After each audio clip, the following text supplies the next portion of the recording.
Et bonjour à toutes et à tous et bienvenue dans cette nouvelle édition de Transversal. On est là avec nos deux fidèles compères. Flavio, comment ça va Flavio ? Ça va très bien et toi Tom, ça va ? Ça va très bien et on est là pour cette émission et on a aussi Romain qui est là, le grand perdant du quiz de la semaine dernière. Et voilà, j'allais te dire comment ça va mais j'ai même plus envie de te demander. Non, mais... J'espère que tout le monde va bien et on est tous prêts pour cette semaine européenne, nationale aussi. Et tout plein de choses, mais toi ça va quand même. Tu t'es remis de ta défaite de la semaine dernière. Vas-y, enchaîne, continue. Aujourd'hui, une émission un peu spéciale en cette semaine, cette fin de semaine de trêve internationale avec un programme un peu chamboulé. Aujourd'hui, on va pas faire comme le plan habituel avec l'actualité de l'OM, le Tour d'Europe, etc. On va faire une review de la semaine de l'équipe de France. Oui, je suis anglophone. Revue Flavio. Ouais, voilà, parce que, oui, parce que Flavio est parfaitement bilingue. Et aussi, on va faire un petit tour de ce qui s'est passé dans les autres championnats, les autres éliminatoires de cette Coupe du Monde 2026. On passera dans un second temps au coup de cœur de nos chroniqueurs et peut-être une petite alternance dans ce format. On en reparlera. Oui, après, il y aura l'instant foot local de Romain et Flavio. Et puis on parlera de ce qui nous intéresse, le retour aux affaires de l'Olympique de Marseille avec ce match très attendu face à l'OGC Nice. Et on terminera par le fameux quiz. Et il y aura peut-être une petite surprise aussi pendant ce quiz, je ne vous en dis pas plus. Ouais. Mais on va d'abord entrer dans le vif du sujet immédiatement avec la semaine de l'équipe de France et des Bleus qui mine de rien, ont fait le job sans être resplendissants avec cette qualification acquise pour la prochaine Coupe du Monde. Ce que j'allais dire, oui, Bleus, leader logique de leur groupe. 6 matchs, 5 victoires, 1 défaite. On est, je crois, dans quelques 4 buts durant cette campagne de qualification. Donc, comptablement, c'est quasi parfait. Mais sur le rectangle vert, il y a des choses à dire quand même. Flavio, qu'est-ce que tu as pensé de cette semaine de l'équipe de France ? Un premier match contre l'Ukraine avec une première mi-temps qui a été très, très, très longue. Honnêtement, elle a été tellement longue, j'ai failli ne pas regarder la deuxième. Pourtant, c'est dommage. La compo, elle faisait envie au début du match, mais sur le terrain, ça n'a pas forcément suivi. Une compo qui faisait envie avec notamment, je pense que tu parles de cet alignement en attaque avec Ryan Cherki et notamment Michael Olise. C'est vrai que c'est un duo qu'on attendait, qu'on veut voir plus et qui est censé normalement représenter le renouveau de cette équipe de France après le départ des Kylian Mbappé. Non, pas lui. Kylian Mbappé est toujours là pour l'instant. Pas lui. Des Antoine Griezmann, des Karim Benzema, etc. Ouais. Toute cette génération, les Paul Pogba qui nous ont fait rêver et qui aujourd'hui sont un peu mis sous la touche. Aujourd'hui, c'est cette génération-là qui doit prendre le relais, Romain. Bien sûr, surtout que depuis que Griezmann a annoncé sa retraite internationale, tu n'avais plus vraiment de personnes dans le cœur du jeu qui pouvaient te faire des différences. Tu joues avec un milieu à 3, tu joues avec Kanté, tout ça, c'est pas des milieux qui vont te faire la diff quand ils sont en 10. Là, tu as le luxe d'en avoir 2, avec Olise et Cherki. Et contre l'Ukraine, je crois que c'était Cherki en jouant en 4-2-3-1, Cherki en 10 et Olise sur un côté. Ce qui est plutôt leur poste préférentiel, oui. Michael Olise qui joue sur le côté droit avec le Bayern notamment. Et Cherki qui joue à droite aussi avec City parce que c'est Foden qui joue en numéro 10. Mais oui, avec ces deux joueurs-là, renouveau offensif, on va dire, de l'équipe de France, parce que même en attaque, on va y venir après, mais sur Ekitike, c'est un jeune aussi qui est là, qui devrait continuer à performer, mais aussi quelques petites... sur cette compo, vu qu'on a parlé des points positifs, Cherki, Olise, j'avais quelques doutes avant la rencontre sur Barcola et N'Golo Kanté. Barcola, oui, c'est vrai que notamment Bradley Barcola qui ne réalise pas le meilleur début de saison avec le Paris Saint-Germain et N'Golo Kanté, il y a toujours cette interrogation quand un joueur arrive d'Arabie Saoudite. Flavio, toi tu les as trouvés comment les 2 points d'interrogation de Romain sur ce match face à l'Ukraine? Barcola, il a fait du Barcola qu'on ne voyait plus trop depuis ce début de saison avec énormément de débordements. Ça a été un des Français, si ce n'est le Français le plus dangereux sur la période du match. Quant à N'Golo Kanté, honnêtement, Arabie Saoudite, je me suis dit, bon, là, ça doit commencer avec l'âge, il devait être un peu cramé. Et mine de rien, il a fait du Kanté qu'on connaissait, beaucoup de récupération après du jeu simple. Donc, très satisfait et très surpris de voir Kanté encore dans ce niveau de forme physique à cet âge-là. D'ailleurs, N'Golo Kanté, on sent qu'il a envie de revenir en Europe. Il voit qu'il est encore au niveau. Oui. Et là, il multiplie les déclarations. Là, on l'a vu notamment chez Téléfoot parler d'un retour possible en Ligue 1 ou au Paris FC. Il a dit, on ne sait jamais 2 fois. Bon. On sait qu'il y a un autre club qui pourrait potentiellement être intéressé, mais il a quoi ? Il a 34 ans, N'Golo Kanté, si je ne dis pas de bêtises. 34 ou 35, je crois. Je vais aller regarder incessamment, mais oui, N'Golo Kanté, il est... Malgré son âge, parce que tu peux avoir 30 ans et être encore bon au foot, mais là, Kanté, il a 34 ans, ouais, voilà. 34 ans. Donc 34 ans, tu peux quand même... tu te dis 30-31 ans, le mec est encore bon, mais 34 ans, normalement, 9 jours sur 10 sont dans le déclin. 34 ans, normalement, tu es sur le déclin, mais lui, tu le sens pas en vrai. Aujourd'hui, de moins en moins quand même. On voit des Oui. joueurs qui terminent leur carrière de plus en plus tard et qui sont encore performants à très bon niveau. Oh, pas tous. Notamment, pas tous, mais j'ai envie de prendre l'exemple de Luka Modric qui a 41 ans aujourd'hui et qui est encore le meilleur joueur de l'AC Milan cette saison quasiment. C'est une folie. Donc N'Golo Kanté qui répond présent et qui marque des points dans l'optique d'intégrer les 24 pour la prochaine Coupe du Monde. Vous voyez Kanté titulaire à cette Coupe du Monde ou pas? Alors, titulaire, Manu Koné, déjà, je pense que oui.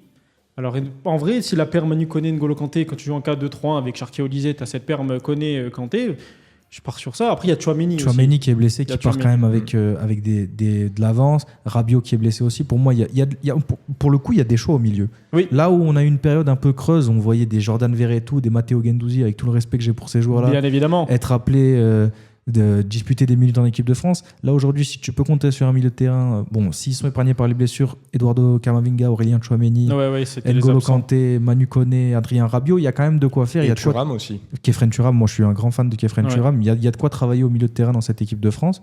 Et pour le coup, N'Golo Kanté titulaire, en fait, on sait que c'est le genre de joueurs qui sont un peu favorisés par Didier Deschamps, entre guillemets, les joueurs qui ont l'expérience du système. Même avec le vécu, le rapport qu'il a avec Didier, etc. C'est clair que il est devant certains dans la liste par rapport à ça, c'est sûr et certain. Je vais reprendre les propos que j'ai entendus. Je crois que c'est Walid Acharchour qui a dit ça. C'est que pour Deschamps, c'est un joueur clé en main, N'Golo Kanté. Je suis assez d'accord avec ça dans le sens où tu mets N'Golo Kanté sur la pelouse, t'es Didier Deschamps, tu sais ce qu'il va t'apporter, tu sais tout ce qu'il va te donner. Oui, tu le connais par cœur. Tu le connais par cœur. Là où Manu Koné, même si c'est un profil très très intéressant et qui fait vraiment du bien depuis son arrivée en équipe de France, tu peux avoir certains doutes, notamment sur l'apport, etc. Surtout qu'il joue en matchs. Serie A, pas très médiatisé, même si Didier doit regarder, mais Serie A pas très médiatisé non plus dans l'AS Rome.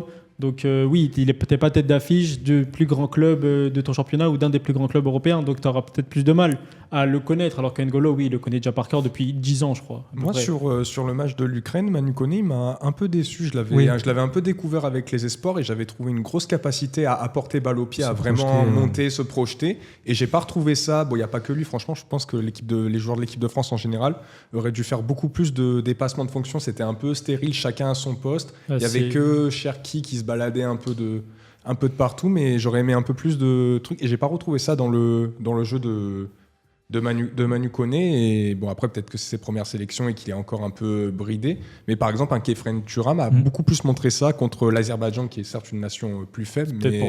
Mais il a montré ça. Donc j'aurais aimé voir un peu plus de Manu Koné. Après, on parle de nation faible. Franchement, l'Ukraine, c'était vraiment pas non plus. Ah non, ça casse pas trop, t'as un canard. Surtout avec les absents, parce que il n'y avait pas Soudakov qui est le métronome de cette équipe, Padovbik, il manquait vraiment pas mal de monde dans cette équipe d'Ukraine. Et il y a un autre joueur, un milieu de terrain, j'ai failli oublier, qui a marqué des points, c'est Warren Zaïre-Emery aussi, notamment sur ce match face à l'Azerbaïdjan. Là, il a fait une entrée, il a joué quasiment 10 minutes face à l'Ukraine, il n'a pas eu trop l'occasion de montrer, mais lui aussi, qui petit à petit commence à remonter en puissance, là où beaucoup l'avaient enterré parce qu'il était assez... Parce que, à raison, je ne sais pas, mais c'est vrai que ce qu'il montrait avec le Paris Saint-Germain, c'était pas non plus si flamboyant que ça. Mais là, on sent qu'il revient, il commence à remonter en puissance, il marque. Et là, avec l'équipe de France, il fait un bon match face à l'Azerbaïdjan. Mais il y en a beaucoup devant lui au même poste. Dans le cas de 3, tu le mets pas en 10, tu le mets Non, mais je parle juste de joueurs qui ont marqué des points sur ce rassemblement. Ah, d'accord. Warren Zaïre-Emery, et qui est dans la continuité, on le disait, on en parlait la semaine dernière dans le quiz, joueur le plus jeune de l'histoire de l'équipe de France. Et aujourd'hui, il commence à retrouver un peu son niveau et à revenir peut-être dans le mix, comme on le disait, pour cette liste des 24. On parlait de patron avec N'Golo Kanté, on va devoir parler du vrai patron de cette équipe de France et même du Real Madrid depuis le début de saison, c'est Kylian Mbappé qui continue enchaîner les buts. Et là, face à l'Ukraine, il a montré que c'était lui le patron de cette équipe de France. Totalement. Une première mi-temps un peu en deçà, mais ça, c'est à peu près pour les 11 joueurs quasi de l'équipe de France. C'est une histoire de péno aussi. On ouvre le score. Après, comme on a dit, comme disait Ronaldo, les buts, c'est comme le ketchup, t'en mets un, t'en mets 15. Donc on a mis le premier, après c'est un peu déroulé. Mais oui, ça s'est débloqué sur un péno, une panenka. Ouais. Provoqué par Olysée et Cherki, je crois, il me semble bien. Ouais, passe de Cherki et Olysée qui se fait écraser le pied dans la surface. Oui, voilà. Ouais, c'est ça. Donc oui, il monte. Je peux pas dire qu'il monte en puissance parce qu'il est vraiment très très très très haut là quand même. Donc il est déjà une grande puissance, patron de l'attaque, et c'est rassurant quand tu sais que tu as la Coupe du Monde qui arrive. De toute façon, Mbappé en Coupe du Monde, ça fait deux éditions qu'il montre que si peut-être potentiellement il finit meilleur buteur de celle-ci ou qu'il la gagne, je pense que c'est peut-être le meilleur joueur de l'histoire des Des Coupes des du Coupes Monde. du Monde. Je pense. Déjà, Miroslav Klose, il est en train de serrer les dents parce que son record, à mon avis, il risque de sauter parce que Ouais. Après, on a Kylian Mbappé, si c'est pas sur cette Coupe du Monde-là, ce sera sur la prochaine qui passera le record de meilleur buteur de l'histoire de la Coupe du Monde.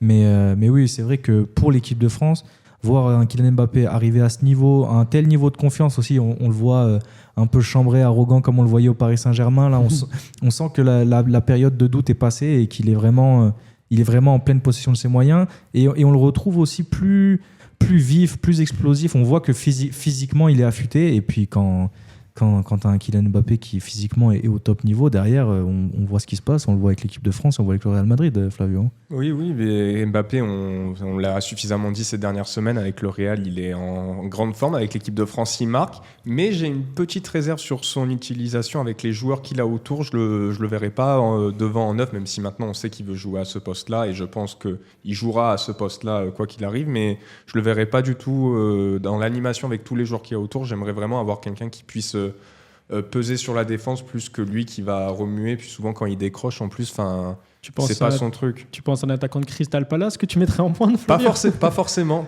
mais ça peut être une... Mais du coup, tu verrais qui Mbappé sur un côté, tu mets qui devant Dembélé? Sur ce que j'ai vu, moi, je tenterais bien Ekitike. Ok. On va en parler. On va y venir. D'Hugo Ekitike qui marque son premier but avec les Bleus et un but vraiment, vraiment, vraiment pas mal. Si la finition est assez simple, on va dire, le travail qu'il fait, il est au milieu de terrain, il dribble 3 joueurs et après il va se présenter devant les buts. Franchement, c'est très très encourageant de la part d'Hugo Ekitike. Il y a pas mal de nouveaux arrivants qui ont marqué des points sur cette double confrontation. Pour moi, il a tamponné sa validation pour la Coupe du Monde 2026. Je sais plus quand il rentre exactement dans le match, mais je sais qu'il met 67e. Il met un poteau vers la 70e. Je me rappelle, il met une frappe, il met un poteau.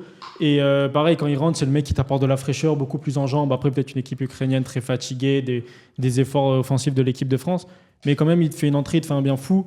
Là, pareil, le but, chaque dribble, je me levais, la pure remise Mbappé, la frappe. Non, c'était vraiment beau. Et là, à partir de ce but, sa polyvalence, son niveau, tout simplement, ce genre de choses font que pour moi, il tamponne c'est bon, le passeport est tamponné, il s'envole direction les États-Unis pour toi, c'est clair. Hugo Ekitike sera à la prochaine Coupe du Monde. Dit comme ça, on dirait que je vais le voir titulaire. Non, pas du tout. Mais vraiment, pour moi, avec ce qu'on a en réserve en termes d'attaque, les Mbappé, Dembélé, Doué, Barcola, Ekitike, il est dans le groupe. Normalement, il doit être dans le groupe, vraiment. Enfin, pour moi, il doit être dans le groupe. Ouais. Oui, pour moi aussi. J'avais adoré le joueur au tout début à Reims quand il avait fait sa bonne saison. Au PSG, ça s'était mal placé, mais je pense que c'était un contexte. Un contexte et un cap beaucoup trop haut pour lui à l'époque. Mais depuis qu'il est passé par Francfort et qu'il est à Liverpool, il est en train de prendre une autre dimension. Et pour moi, ça peut être, s'il continue comme ça ça doit être le 9 titulaire de l'équipe de France. Donc toi, dans un monde idéal, à la Coupe du Monde 2026, tu veux un 4-2-3-1 avec un quatuor d'attaque Olysée, Cherki, Mbappé et Ekitike? À voir si l'association Olysée-Cherki se bonifie au fur et à mesure des prochains matchs, même s'il ne reste pas beaucoup de rassemblements. Donc il va falloir que dès mars, ça commence à combiner entre les deux. Mais oui, sur le papier, ça me paraît d'être une meilleure attaque. Après, le papier et le terrain, c'est deux choses complètement différentes. Et quid de Mathis Sabline? Non, Romain, toujours pas convaincu? Il y en a 15 devant lui. Pour moi, il y en a vraiment 15, j'abuse. Mais non, je sais bien.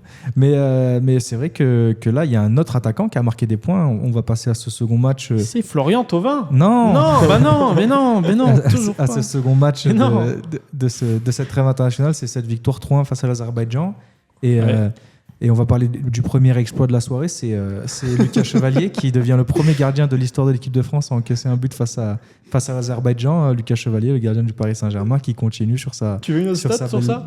C'est le premier gardien français qui encaisse un but aussi rapidement. Depuis quand? C'est depuis 1935. Donc vraiment, je pense qu'à l'époque, Flavio est titulaire et capitaine. Belle première.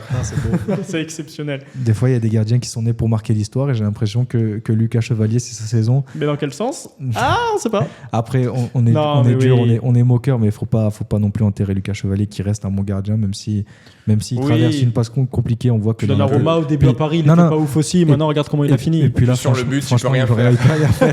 Il peut rien faire. On peut être aussi pas... Voilà, je sais pas où je vais. Reprends. Aussi peu objectif qu'on veut, mais là, il faut avouer qu'il peut pas faire grand-chose. Et oui, donc ce match face à l'Azerbaïdjan, ça a été l'occasion de voir des nouvelles têtes avec cette équipe de France, enfin des nouvelles têtes plus ou moins, mais par exemple un mec comme Malo Gusto qui n'a pas non plus des 1000 et des 100 en termes de sélection, qui a prouvé qu'il était clairement au niveau, là où un Koundé est un peu plus en difficulté en ce moment, il a joué son rôle à fond, Malo Gusto. Malo Gusto, c'est vrai qu'au début, il est fautif sur le but, parce qu'il se fait prendre dans le dos sur la passe. Pour moi, l'alignement, il est fautif, il doit le savoir qu'il y a le joueur. Mais sur la suite, il se rattrape, je crois qu'il met une passe décisive, ou alors il a l'avant-dernière passe d'un autre but. Après, il y a eu 6 buts dans le match, il y en a eu 15 refusés par la VAR. Donc bon, c'est vrai. Je ne les ai plus tous en tête, mais Malo Gusto était quasi décisif ou avant-dernier passeur sur chaque but. Non, il a deux passes décisives. Il est passeur sur le centre tête de Mateta et passeur sur le but de Marnes Sakliouche. Oui, voilà. Donc après, on va garder de gros guillemets, ça reste l'Azerbaïdjan quand même. Bien sûr. Mais c'est intéressant de montrer qu'il y a de la qualité. Et oui, mais il a eu, et surtout que ça reste l'Azerbaïdjan, mais il a eu sa chance et il a saisi. Oui, il a totalement saisi, et surtout qu'en club, il faisait des choses pas... Voilà, c'est ce que je voulais dire. C'est que là où il y a un Marnes Sakliouche qui est là un peu par défaut et qui ne montre pas grand-chose avec Monaco, là, Malo Gusto avec Chelsea, aidé par les blessures de Reece James, il a prouvé qu'il était clairement au niveau et que c'était un joueur sur lequel l'équipe de France pouvait compter, Flavio. Ce sera le remplaçant désigné de Jules Koundé, parce qu'on connaît Deschamps, on pense qu'il n'y a aucun monde sauf grosse catastrophe, où Jules Koundé perdra sa place de titulaire. Puis en plus, c'est un match qui, dans l'esprit de Deschamps, était quand même bien anecdotique. C'est la première fois qu'il change complètement. Oui, voilà, c'est la première fois, donc vraiment, ce match comptait pour du beurre, et je pense que les joueurs qui sont là, qui ont fait des bonnes performances, c'est bien, mais c'est les 6 mois qui vont venir en club qui vont déterminer s'ils seront présents à la Coupe du Monde ou pas. Absolument. Tu vois, regarde, par exemple Mateta. Sur la tête, il met un vrai coup de casque, par exemple, sur la tête qu'il envoie. Bien aidé par le gardien qui fait un gros match aussi. Ouais, Magomedov, je crois qu'il s'appelle. Mahamad Aliyev. Ok, autant pour moi. Non, Nurmagomedov, c'est l'UFC. Non, oui, Nurmagomedov n'est pas dans ce sport-là. Mais oui, Mateta, par exemple, pour moi aussi, il a prouvé. Il a mis autant de buts qu'un certain Marcus Thuram en 31 sélections. Non, mais voilà, après, je pose ça là, vous en faites ce que vous voulez. Et pourtant, il risque de sauter à son retour. C'est ça qui est fou, c'est que pour moi, Mateta ne doit absolument pas sauter. Quand tu prends un Marcus Thuram... Non, parce qu'à mon avis, Mateta, il bagarre sa place avec Marcus Thuram ou Kolo Muani. Bon, Kolo Muani, déjà, tu le mets de côté. Le problème, c'est qu'avec un profil comme Ekitike, on a moins besoin d'un profil comme Mateta, je pense. J'aurais dit l'inverse. Parce que Marcus Thuram, c'est pas un attaquant de côté. C'est un attaquant de 4-4-2 que tu mets avec 2 attaquants. Et Deschamps ne joue pas comme ça. Deschamps le met sur l'aile gauche, je sais plus quelle aile, mais il le met sur l'aile. Et c'est pas exceptionnel. Alors qu'Ekitike, sur l'aile, c'est vraiment bien. Et en pointe aussi. Donc il remplit ce rôle que Marcus Thuram ne remplissait pas. Et il te faut cet attaquant numéro 9 à la Giroud, entre guillemets, qui est là juste pour planter, finir les actions. Et pour moi, Mateta remplit mieux ce rôle que Marcus Thuram. Ekitike et Mateta remplacent pour moi super bien Marcus Thuram, qui était très moyen dans les 2 trucs. Ça s'entend sur ça. Mais je sais très bien. Si vous entendez, c'est très bien. On va parler un peu d'autres joueurs. Christopher Nkunku, qui a aussi été plutôt bon face à l'Azerbaïdjan, même si on le répète, c'est encore l'Azerbaïdjan. Et Kefren Thuram, qui peut terminer ce match s'il a un peu plus de chance avec un doublé. Bon, au final, c'est un but refusé et un contre son camp du gardien. Oui, mais une nouvelle fois, il a montré qu'il avait des qualités, Kefren Thuram, et qu'il a ce profil un peu à la Manu Koné de venir casser des lignes, apporter offensivement et aussi avoir un bon abattage défensif. Donc, c'est aussi un profil que moi, j'aime beaucoup, Kefren Thuram, et qui, à terme, risque de s'installer dans cette équipe de France, surtout s'il continue à performer avec la Juventus. Oui. On sait que c'est un club qui est cher à Didier Deschamps. Bon, même si Didier Deschamps, il a une date d'expiration avec l'équipe de France, on le sait maintenant. Je pense que c'est le genre de joueur que, en sélection, dans le football de sélection, des mecs qui font des différences tout seuls, balle au pied, c'est des profils dont tu ne peux pas trop te passer. Surtout qu'il est encore jeune. Enfin, il a 23, 4 ans. Oui, donc on va dire qu'il a encore 4, 5, 6 ans, 7 ans à faire au haut niveau, en se peaufinant, en s'affinant. Il devrait être dans les indiscutables, peut-être pas de cette Coupe, non, pas de cette Coupe du Monde, c'est certain, mais dans la prochaine, à part si éclosion de Daryl Bacola il y a. T'imagines la folie ? Une éclosion qui pourrait se passer loin de Marseille, d'ailleurs, on en reparlera on en reparlera plus tard. Mais oui, voilà, Thuram devrait être un indispensable dans quelques années, pas tout de suite. Je dis pas qu'il n'a pas de qualité, bien évidemment, pas tout de suite. Parce qu'il y a même pas mal de concurrence à son poste aussi, comme Nkunku d'ailleurs, qui joue numéro 10, qui peut jouer sur l'aile, mais pareil, t'as les Cherki Olysée devant. Mais Nkunku est vraiment un bon joueur. Cherki Olysée, c'est quand même pour l'instant un cran au-dessus. Mais oui, Kefren Thuram, c'est deuxième lame de sélection de Didier Deschamps en ce qui concerne les milieux défensifs. Enfin, pour moi. Ça se défend. Ça se défend. Ça s'entend et ça se défend. Magnifique. Qu'est-ce que vous avez pensé du match des frères Hernandez ? Est-ce qu'on peut dire que c'est fini Est-ce que c'est... Attends, Bah, laisse-moi respirer, ça va débiter. On sait que les deux, ils sont sur la fin. Et après, la chance qu'ils ont peut-être de pouvoir être à la Coupe du Monde, c'est que t'as Lucas qui est un des anciens indéboulonnables C'est juste pour ça, de Deschamps, et Théo qui est son frère, quoi. Donc, et qui doit bien s'entendre avec le groupe. Mais les deux. C'est pour ça que Théo était titulaire pour moi face à l'Azerbaïdjan et que l'Ukraine, la vraie équipe, tu mets Lucas Digne. Parce qu'en termes de football, Lucas Digne par rapport à Théo Hernandez, il y en a un, il court tout droit, l'autre, il sait ce qu'il fait avec ses pieds. Et que si ce match a un temps soit peu un peu d'enjeu, Théo Hernandez ne voit pas la pelouse, quoi. Oui, mais alors que Théo Hernandez, t'as dit qu'il était un peu sur la fin, alors qu'il est super jeune, il n'a pas 15 ans, mais il a quoi, 25, 26 ans, Théo Hernandez. Il devrait être à son meilleur niveau, il est en Arabie. 28 ans. Théo Hernandez ? Ok, autant pour moi. Ouais, même 28 ans, tu es censé être bien physiquement, même dans ton jeu, 28 ans, des années que tu es pro, normalement, tu dois être à ton meilleur niveau. Il joue en Arabie Saoudite. Voilà, quoi. Il le paye un peu, je pense qu'il le paye un peu. C'est pas Kanté pour le coup, là. On sait que le problème de Théo Hernandez, il est plus dans la tête que dans les pieds, ou au niveau de l'hygiène de vie, du professionnalisme, etc. C'est ça qui lui coûte, parce que je crois qu'il est né à Sao Paulo. un Théo Hernandez au top de sa forme, 100% concentré, il n'y a pas 5 arrière gauche meilleurs que lui dans le monde, mais bon. Malheureusement, avec Dessier, on coupe du bois. Excellent. Non, mais oui, pareil. Et Lucas Hernandez qui est vraiment là, juste qui surfe sur sa vague de Coupe du Monde, comme Emilio Martinez, qui est élu dans les meilleurs gardiens de l'année chaque année, alors que bon, voilà, on s'est compris. Mais oui, Lucas Hernandez qui avait, pas rien à faire là, mais il y avait tellement de. Genre, on le disait la semaine dernière, Loïc Badé, des mecs qui sont performants, ils sont jeunes, là, qui jouent à Leverkusen. Tu le prends dans la sélection face à l'Ukraine, tu ne le fais pas jouer, ok, mais face à l'Azer, tu le fais jouer, je sais pas, c'est un jeune, tu sais tu l'as même dit, place aux jeunes, ne prends pas Lucas Hernandez, surtout quand tu as des bons centraux français derrière qui peuvent vraiment faire le taf de Lucas Hernandez. Faire mieux parce qu'il ne taffe pas, Lucas Hernandez. Il ne taffe plus du tout. Il ne taffe plus du tout, mais en tout cas, c'est cette équipe de France qui, elle, pour le coup, sans être flamboyante, on le répète, a fait le taf. Victoire 4-0 face à l'Ukraine et 3-1 face à l'Azerbaïdjan. Et je pense qu'on a fait à peu près le tour, sauf si vous voulez rajouter quelque chose sur cette équipe de France. Je trouve dernière petite chose à rajouter, je trouve que c'est dommage d'avoir fait tourner au dernier match alors qu'il reste qu'un rassemblement avant la liste définitive. Il y a peut-être des schémas de jeu qu'on aurait préféré voir un peu plus travailler. Oui. Ouais, je comprends. Ça se défend, mais en tout cas, l'équipe de France, voilà, le job est fait. Validé. Là où d'autres équipes européennes n'ont pas fait le job. On en parle maintenant, on fait une petite pause. Je veux juste faire une petite aparté si on finit sur l'équipe de France. On a la date du tirage au sort, de savoir contre qui la France va jouer. Mm-hmm. Donc contre qui la France va jouer, on va le savoir le vendredi 5 décembre à 18h, tirage au sort contre qui la France va jouer lors de la Coupe du Monde. Ok. Et on a aussi, grosso modo, la date de la liste de Deschamps qui a dit, je cite, on ouvre les guillemets, je donnerai ma liste pour la Coupe du Monde dans la deuxième quinzaine de mai. Voilà. Okay. Donc entre le 15 et le 30 mai, on saura qui ira. Donc c'est pas pour tout de suite. Non. Mais par contre, dans pas longtemps, il y a le tirage au sort de contre quel pays on va affronter. Donc impatient de voir ça et hâte d'en parler aussi. Tirage aussi des barrages pour les autres équipes. Oui, pour barrages continentaux et barrages intercontinentaux, tout ça, mais on verra après. Vous savez quoi, on va faire une petite pause musicale et on revient pour parler des autres matchs de ces qualifications.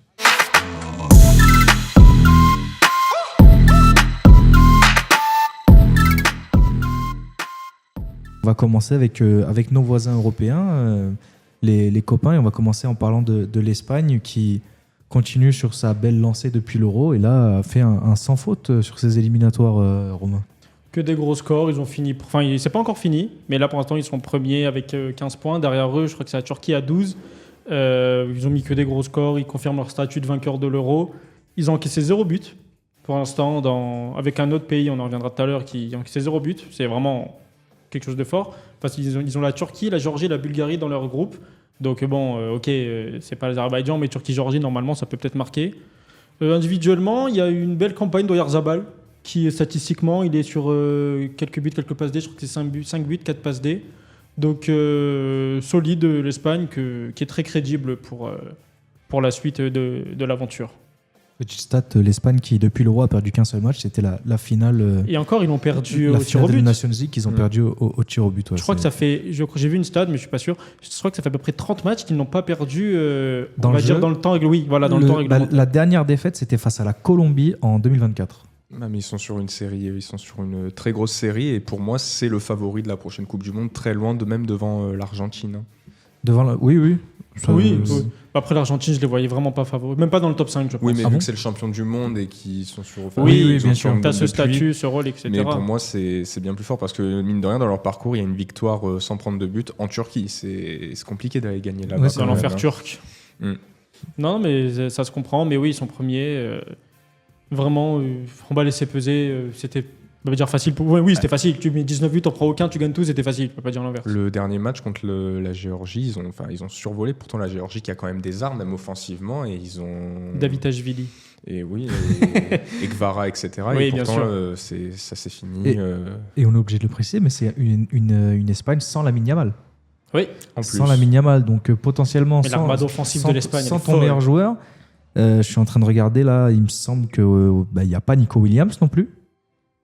Pas Nico Il n'y Williams. a pas Nico Williams, t'as pas Lamine Yamal, t'as pas de Nico Williams, t'as Daniel Mo qui joue pas contre la Géorgie. Donc même Pas dire que c'est l'Espagne B, mais c'est pas l'Espagne A+. en fait, c'est une équipe où t'as encore t'as 5-6 mecs qui sont au frigo et pourtant t'arrives quand même à enchaîner. Mais en même temps, là j'ai l'équipe sous les yeux. La quantité de talent qu'il y a, les Jérémy Pino, des des joueurs Grimaldo, comme ça, qui sont pas ils sont titulaires là, mais normalement, la vraie équipe de l'Espagne, Jérémy Pino n'est pas titulaire, mais c'est Non. quand même un excellent joueur. même Alex Baena qui pour le coup est un vrai bon joueur qui joue désormais du côté de l'Atlético. C'est vrai. Et en fait, il n'y a pas de faille dans cette équipe d'Espagne. Ouais. J'ai l'impression qu'il y a deux trous nulle part. Défensivement, c'est solide, et même dans les années à venir, Hissène Koubarsi, dans la prochaine Coupe du Monde, va falloir se mouiller la nuque. Aymeric Laporte qui revient bien là depuis son retour Oui. à l'Athletic Bilbao. Il y a Unai Simon qui est un gardien sans être exceptionnel qui fait vraiment mais ça le fait le taf, qui est un taf, très qui très va bon très gardien. bien avec ce que demande le jeu de l'Espagne, mais d'ailleurs tous ces joueurs en fait ils sont intégrés dans un système, ils sont super bien intégrés dans le système Oui. et ça roule bien, tous les T'as engrenages des sont pris joueurs, entre t'as eux. des joueurs de maintenant, t'as Fabian Ruiz maintenant qui est dans la force de l'âge, t'as les Pedri Gavi qui sont en forme, ils sont très forts, qui vont arriver en pétard pour les prochaines échéances dans les années à venir s'il n'y a pas de blessure.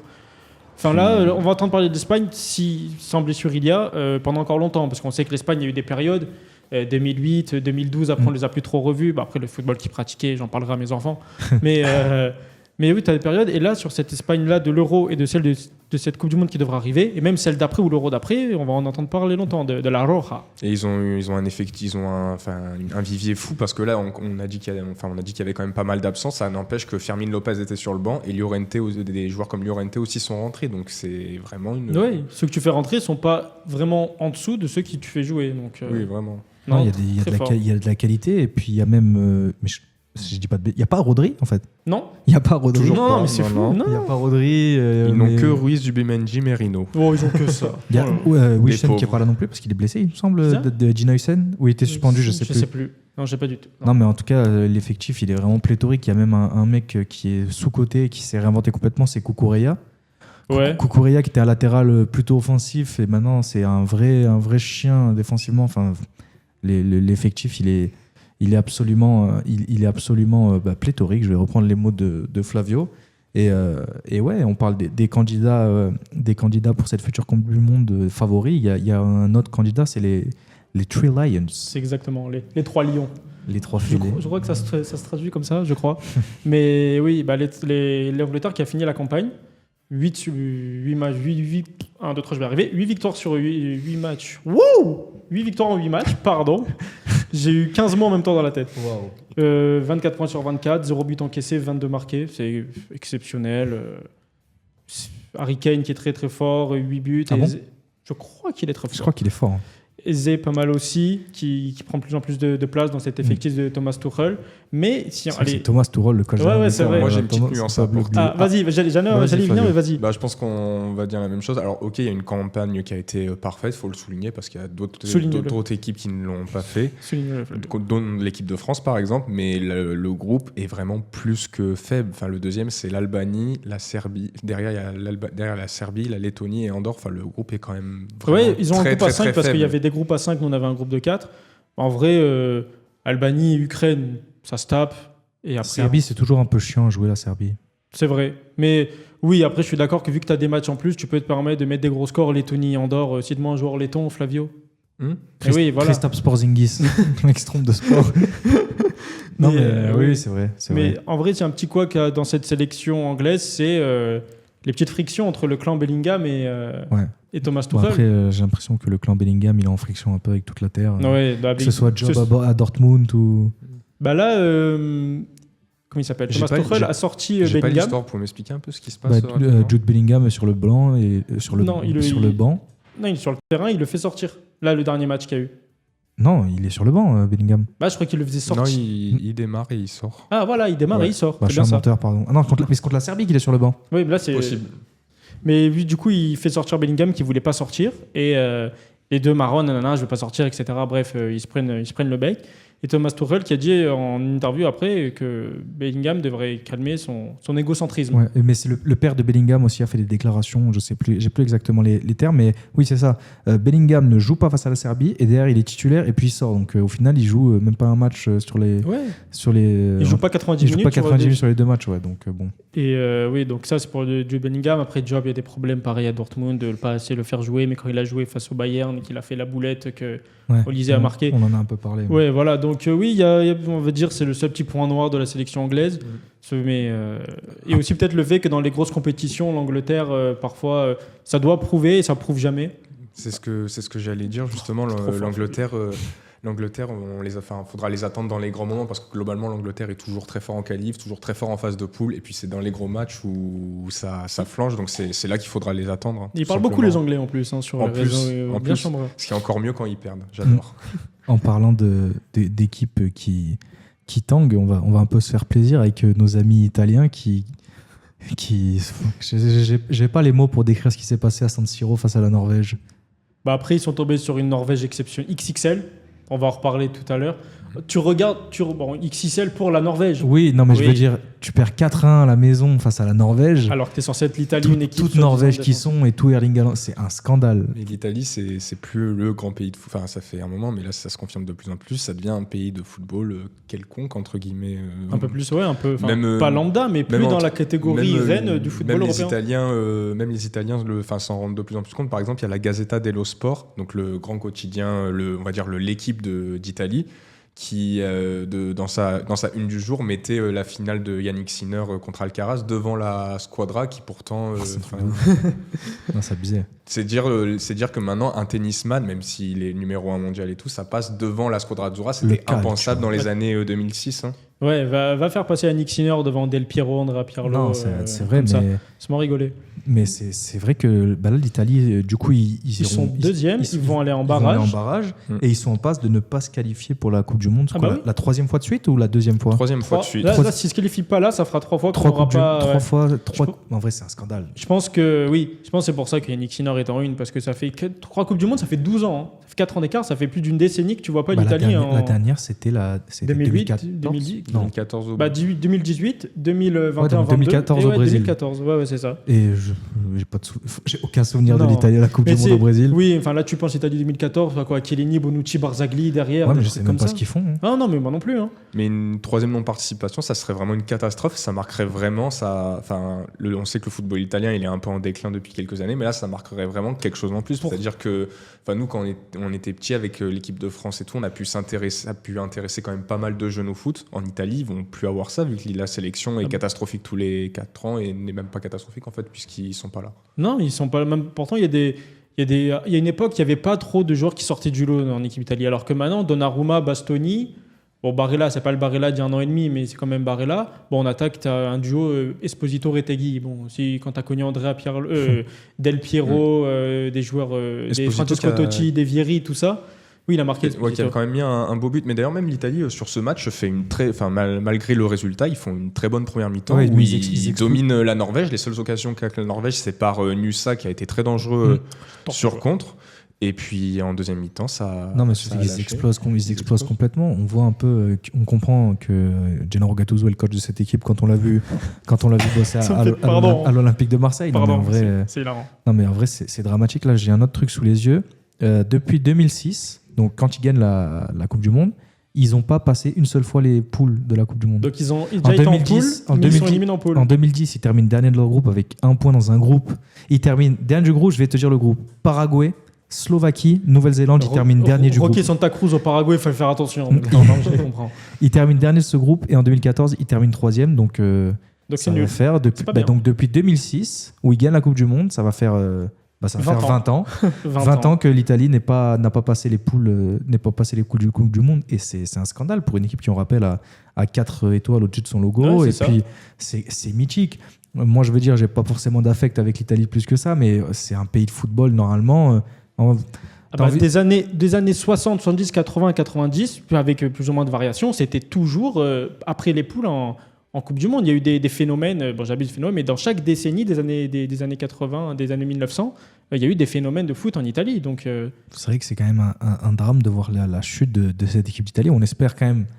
oui. On espère ça. Non, mais en vrai, oui. Ça dépend à quel point vous avez été marqué par la finale de 2006. On espère quand même voir l'Italie à la Coupe du Monde, parce que c'est quand même mythique. Et puis... Je préfère voir l'Italie que le Népal, par exemple. Avec tout le respect pour les Népalais, bien évidemment. J'ai pas vu beaucoup de respect dans le Népal pour les Népalais dans ce que tu as dit. C'est pas cool ce que tu fais. Je m'excuse après tous mes Sherpas. Tous les Népalais qui nous regardent, Pardon. on s'excuse. Tous les Sherpas. Allez. Non, mais voilà, donc l'Italie qui est encore dans la panade et qui risque de... Qui a pas son destin entre les mains. Non, mais là, par contre, je sais pas ce qui va se passer. Si l'Italie sort encore en barrage et ne retourne pas à la Coupe du Monde... Non, mais il y a scandale. Il y a un scandale. Gattuso... Après, ils l'auront cherché, mettre Gattuso en tant que sélectionneur. En même temps, c'est de leur faute. En vrai, sortez. Vous méritez que ça. Tu veux prendre quelqu'un qui a marqué l'histoire de la Squadra, ok, il n'y a pas 8000, il n'y a pas mieux comme entraîneur. Non, mais surtout, même à prendre un Thiago Motta qui est jeune, mais qui au moins incarne plus quelque chose que Gattuso, qui est le néant. Quoi. Mais surtout, il y avait des coachs. Il y avait des coachs disponibles. Bon, Conte, il était à Naples, mais des Palladino, des Italiano. Même des Ancelotti est devenu sélectionneur du Brésil. C'est vrai. Ça aurait pu. Peut-être qu'il a refusé l'Italie, qu'on ne le sait pas. Hein. Peut-être, mais je le comprends. Je suis pas sûr. Je le comprends, je préfère aller entraîner au Brésil. Après, d'ailleurs, on va en parler du Brésil d'Ancelotti peut-être un jour. Là, on n'est pas là-dessus, mais c'est pas non plus vraiment glorieux. En rapide, on va aussi pouvoir un peu parler du Portugal, même si je reviendrai un peu plus tard dessus. On va parler de cette victoire 9-1 et du nouveau triplé de l'attaquant João Neves. Hein. Il met un coup franc en plus. Il met un coup franc, il met un coup franc, une frappe, une demi-volée et une reprise acrobatique. C'est ça. Il a mis 2 vrais triplés cette saison, c'est des vrais buts à chaque fois. C'est pas comme Bruno Fernandes qui met 2 pénaltys sur ses. Voilà, dis-leur que les pénaltys ça compte. C'est pour dire que les 2 triplés sont fous. Non, mais c'est énorme. C'est un 6. Le mec, c'est un 6. On est en novembre, il a déjà 2 triplés cette saison. C'est un truc de malade. Mais qu'est-ce qu'il est fort. C'est une belle génération du Portugal avec un milieu de terrain, Vitinha, Neves, Bruno Fernandes, João Neves, Fernandes, Bernardo Silva. Mais le PSG, ils ont beaucoup de nations qui sont allés chercher. Hein. Il y a Nuno Mendes en plus, latéral gauche derrière. T'as Gonçalo Ramos aussi. Mais il y a quand même j'ai quand même certaines réticences sur cette équipe du Portugal. Surtout en défense. Oui, mais même de manière générale, parce que tu sens qu'ils peuvent t'en mettre 5 contre l'équipe de France, mais prendre 3-0 face à la Bulgarie. Oui, une équipe irrégulière. Oui, totalement. Après, il y a beaucoup aussi de jeunes, et c'est des jeunes qui viennent d'émerger, donc je pense que c'est encore en formation. Oui, ça va se créer, mais vraiment, il y a un quart de finale, je dis une bêtise, de Coupe du Monde, Portugal contre un club... on va dire un club contre l'OM, je crois. Oui, contre un pays de seconde zone, on va dire, mondial, sur le foot mondial. Je suis supporter portugais. Je regarde le Portugal, je ne serais pas autant sûr d'une qualification. Après, sur beaucoup de matchs, ils sont handicapés par quelqu'un, mais je laisserai on va enchaîner. Alors, le prochain pays, lequel est-ce? on va un peu parler de l'Allemagne. L'Allemagne. D'ailleurs, on va faire pour ceux qui nous regardent sur YouTube, vous pouvez voir qu'on a rajouté une nouvelle feature à notre décor. C'est 3 maillots, un chacun, et Romain nous a rapporté un petit maillot. J'ai rapporté un maillot de l'Allemagne 2014. Il a une histoire, ce maillot, ou pas du tout? Il a une histoire. Non, il a pas dit. Il a une histoire. Le maillot de l'année où ils sont champions du monde. Derrière un flocage, celui qui le trouve en commentaire, exceptionnel par contre. Parmi les joueurs qu'il y avait en 2014, il faut trouver celui qui a marqué derrière. J'en dirai pas plus. C'est vrai, voilà. SCH, on donne pas plus d'infos. Donc l'Allemagne qui, pareil... Ils assurent tranquille. Enfin, ils assurent l'essentiel de cette qualification. Bon, pas plus à dire sur la match finalement. Non, en vrai, ils sont premiers à égalité avec la Slovaquie, même si leur campagne n'est pas encore finie à l'Allemagne, et ils vont rejouer ce soir. Et à part une défaite en tout début de qualif face à cette même Slovaquie, ils ont fait que des victoires. Voltmade qui commence à bien prendre ses marques en attaquant de pointe avec l'Allemagne, parce que c'est ce qui manquait depuis quelques matchs quand même. Et d'ailleurs, je te fais remarquer que c'est pas si sûr que c'est qu'ils soient qualifiés, qu'ils sont à égalité de points avec la Slovaquie. Il reste un match à jouer contre eux, justement. Oui, mais non, mais ils sont pas qualifiés, ils iront en. Dans tous les cas, ils iront en barrage. Oui, dans tous les cas, ils iront en barrage, Donc, mais oui, la quand je dis qualif en assure- Coupe du Monde n'est pas encore acquise, quoi. Non, c'est vrai. C'est en Slovaquie? Le match, c'est en Allemagne, par Ok. contre. Ok. Et il y a une différence de but avantageuse à l'Allemagne, donc ne pas perdre leur suffirait de, Ok, de donc passer. s'ils font juste nul à la maison face à la Slovaquie, on veut pas être présomptueux, mais normalement ça Ouais. devrait le faire. Ça devrait le faire pour l'Allemagne, qui pareil. Qui discrètement valide son truc. Mais on va dire, c'est un mini-événement en fait que l'Allemagne ne soit pas assurée d'être qualifiée. Enfin, c'est rare de voir l'Allemagne se qualifier comme ça à la dernière journée. Je n'ai pas le souvenir d'avoir une Allemagne qui, bon, galère pas non plus, mais qui est pas qualifiée dernière journée. D'habitude, Ah. c'est plié longtemps avant. non Après, Je sais moi, pas si je suis très très honnête, j'ai pas vraiment beaucoup de souvenirs de l'Allemagne en Ouais. éliminatoire de la Coupe du Monde. mais je suis d'accord avec Mais Fabio oui, dans non, le mais sens c'est vrai où, que c'est une équipe où on a l'habitude de les voir assez dominants et sans. Bon après, ils sont quand même très bien placés. C'est pas comme s'ils devaient aller chercher leur Oui, oui, bien qualification sûr. à la dernière seconde, mais oui, c'est. Après, je pense que c'est plus la Slovaquie qui fait une excellente campagne plutôt que l'Allemagne Oui, qui pour fait le coup, une mauvaise ouais. parce qu'ils ont le même nombre de points.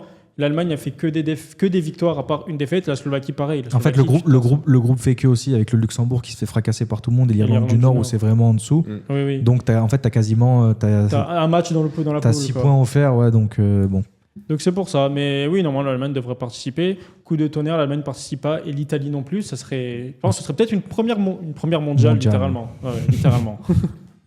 Donc voilà, l'Allemagne qui a aussi fait le job. On va un peu quitter l'Europe et Flavio, il va nous parler d'un pays africain et plus particulièrement d'un ancien joueur de l'OM qui a fait le bonheur de son C'est pays fait cette justice semaine. soi-même. Et oui, Chancel, comme tu l'as dit, il y a une justice et c'est arrivé ce match-là. Chancel qui avait égalisé contre. Donc, qui avait offert la qualification en finale de ce mini-tournoi éliminatoire africain à la dernière minute. Et ben là, il a marqué le penalty de la victoire. Et donc, c'est la belle histoire de la RDC qui était. Qui jouait la RDC là? La RDC joue contre le Ouais, Nigeria. le Nigeria, et oui, c'est bien ça ça. a fini 1-1 sur le match et victoire au tir au but. Donc, victoire qui est quand même globalement méritée sur le match parce que la RDC a eu une première mi-temps compliquée, mais après a bien poussé avec notamment deux buts refusés légitimement, mais deux buts, ça veut dire qu'ils ont quand même eu ils ont marqué quand même. Ouais, des occasions. Marqué. Et on va vous dire pourquoi cette potentielle participation, ça pourrait être un événement. Ça serait la première fois depuis 52 ans que le pays serait en Coupe du Monde. À l'époque, le pays ne s'appelait même pas la RDC, ça s'appelait le Zaïre. Eh oui, c'est vrai. C'est vrai. Zaïrois sauvage, en référence à notre ami Kalash criminel. Et comme qui? Comme Yannick Bolassi. Oui, c'est vrai. C'est ça. Mais moi, ce que je trouve encore plus impressionnant, c'est que la RDC, donc bon, pour l'instant, ils sont toujours pas qualifiés. Ils sont qualifiés pour la phase de Il leur barrage. reste un barrage à jouer. Mais ils sortent deux mastodontes de la zone Afrique sur cette semaine. En une semaine, ils sortent le Cameroun Oui. et le Nigeria, surtout le Nigeria qui a une grosse génération. Bon, Et là, le Cameroun qui est connu pour être très très fort dans les gros moments. le continent. Hein. Donc, vous savez pas la ref? Non, Non, Le continent, c'est le surnom du Cameroun. Ah ouais? Ouais, c'est vrai. Ok, je savais pas. Les Lions indomptables qui avaient éliminé Oui, ça, oui. l'Algérie c'était quoi, il y a 4 ans maintenant, je dirais? Ou Oui, peut-être un oui. peu plus. Avec une clim à la fin. Le trauma du peuple algérien avec Al Kotoko et Kambi. Et là, la RDC, qui est pour le coup loin d'être un favori naturel dans cette zone Afrique, ils ont un peu plus de mal ces derniers temps, qui sort de très très très gros clients en une semaine. D'ailleurs, les deux matchs sont passés au Maroc. Je ne peux pas savoir pourquoi. Oui, à Rabat. Oui, c'est vrai. Dans un stade qui ressemble très pour très au stade Jean-Bouin. Je ne sais pas pourquoi, mais ouais, les deux matchs au Maroc et la RDC qui fait le taf avec un Chancel de retour au top niveau. Et ils ont une belle génération. Depuis son arrivée à Lille. La RDC. Ils ont une belle Oui, j'ai génération. regardé l'équipe sur le terrain et franchement, elle n'est pas dégueu. Ils ont Noah Sadiki qui joue à Sunderland. Non, ils ont vraiment une bonne génération, alors que le Nigeria, tu sais que, on va dire chaque décennie, non pas qu'ils ont une génération de fous, mais pour le football africain, le Nigeria arrive à sortir des joueurs plus ou moins corrects. Par exemple, là, ils ont Victor Osimhen, Nigeria. Avec aussi une très bonne défense, avec des noms quand même qu'on connaît bien. Il y a Wan-Bissaka, Twanzebe qui a été à Manchester United pendant et qui est à Burnley, si je ne me trompe pas. Tu te trompes pas. Bah merci Romain de me confirmer ça. Mbemba, qu'on connaît par l'OM et qui, je crois, joue maintenant depuis quelques matchs à Lille, non? Oui, il est titulaire. Et Masuaku qui a été à West Ham. Arthur Masuaku, je crois. Le latéral. Donc, non, ils ont. Et puis surtout, Bakambu aussi devant qui fait souvent du bien à cette sélection. Oui, c'est pas des joueurs, bon, pas de la trempe de certaines équipes européennes, mais ça fait le taf et ça leur permet d'arriver en barrage, là. Mais là, j'en reviens à ce que je disais au niveau des mastodontes. Le Nigeria, c'est une équipe qui, sur le papier, a une Kelvin Bassi qui est titulaire en première ligue, Wilfried Ndjinji, Franck Onyeka, Alexis Iwobi, et ils ont une attaque. Ademola Lookman, Victor Osimhen et Chukwuemeka. Non, pas Chukwuemeka, Chukwueze, pardon. Chukwueze qui appartient encore à l'AC Milan mais qui joue à Fulham. Donc c'est vraiment une grosse équipe. Ça en faut pas des Super Eagles. C'est pas joli. Qui ont toujours des très très beaux maillots et qu'on verra donc les équipements sont chaque année sont excellents. Qu'on ne verra malheureusement pas cette fois à la Coupe du Monde et donc c'est un peu un exploit de la part du Congo qui ira chercher sa qualification au barrage. On sait contre qui ils joueront ou pas? Alors non, le tirage se fera en même temps que le tirage au sort de la Coupe du Monde et il leur restera un ou deux matchs de barrage du coup contre des équipes. Donc il y a la Bolivie, la Nouvelle-Calédonie, une nation asiatique, ce sera l'Irak ou les Émirats Arabes Unis. Je ne sais pas si un match a encore été joué ou laquelle des deux. Et 2 de la zone CONCACAF. Donc voilà. La Nouvelle-Calédonie, c'est fou en vrai, ça aussi. Ouais. D'ailleurs, les U16 de la Nouvelle-Calédonie en ont pris 16 ou 19 face au Maroc. Les 17 en ont pris 16, c'est ça. Oui, le Maroc U17. Il y a eu Maroc, Nouvelle-Calédonie en U17 et le Maroc a mis 16-0 à la Nouvelle-Calédonie. Il devait pas mettre en plus une dizaine de buts pour se qualifier, je crois. Je sais pas. Je crois que j'avais vu une histoire comme ça à vérifier. Mais en tout cas, voilà, on a un peu fait le tour de ces qualificatifs pour la Coupe du Monde et on va faire une nouvelle petite pause et on reviendra pour parler du coup de cœur de nos chroniqueurs.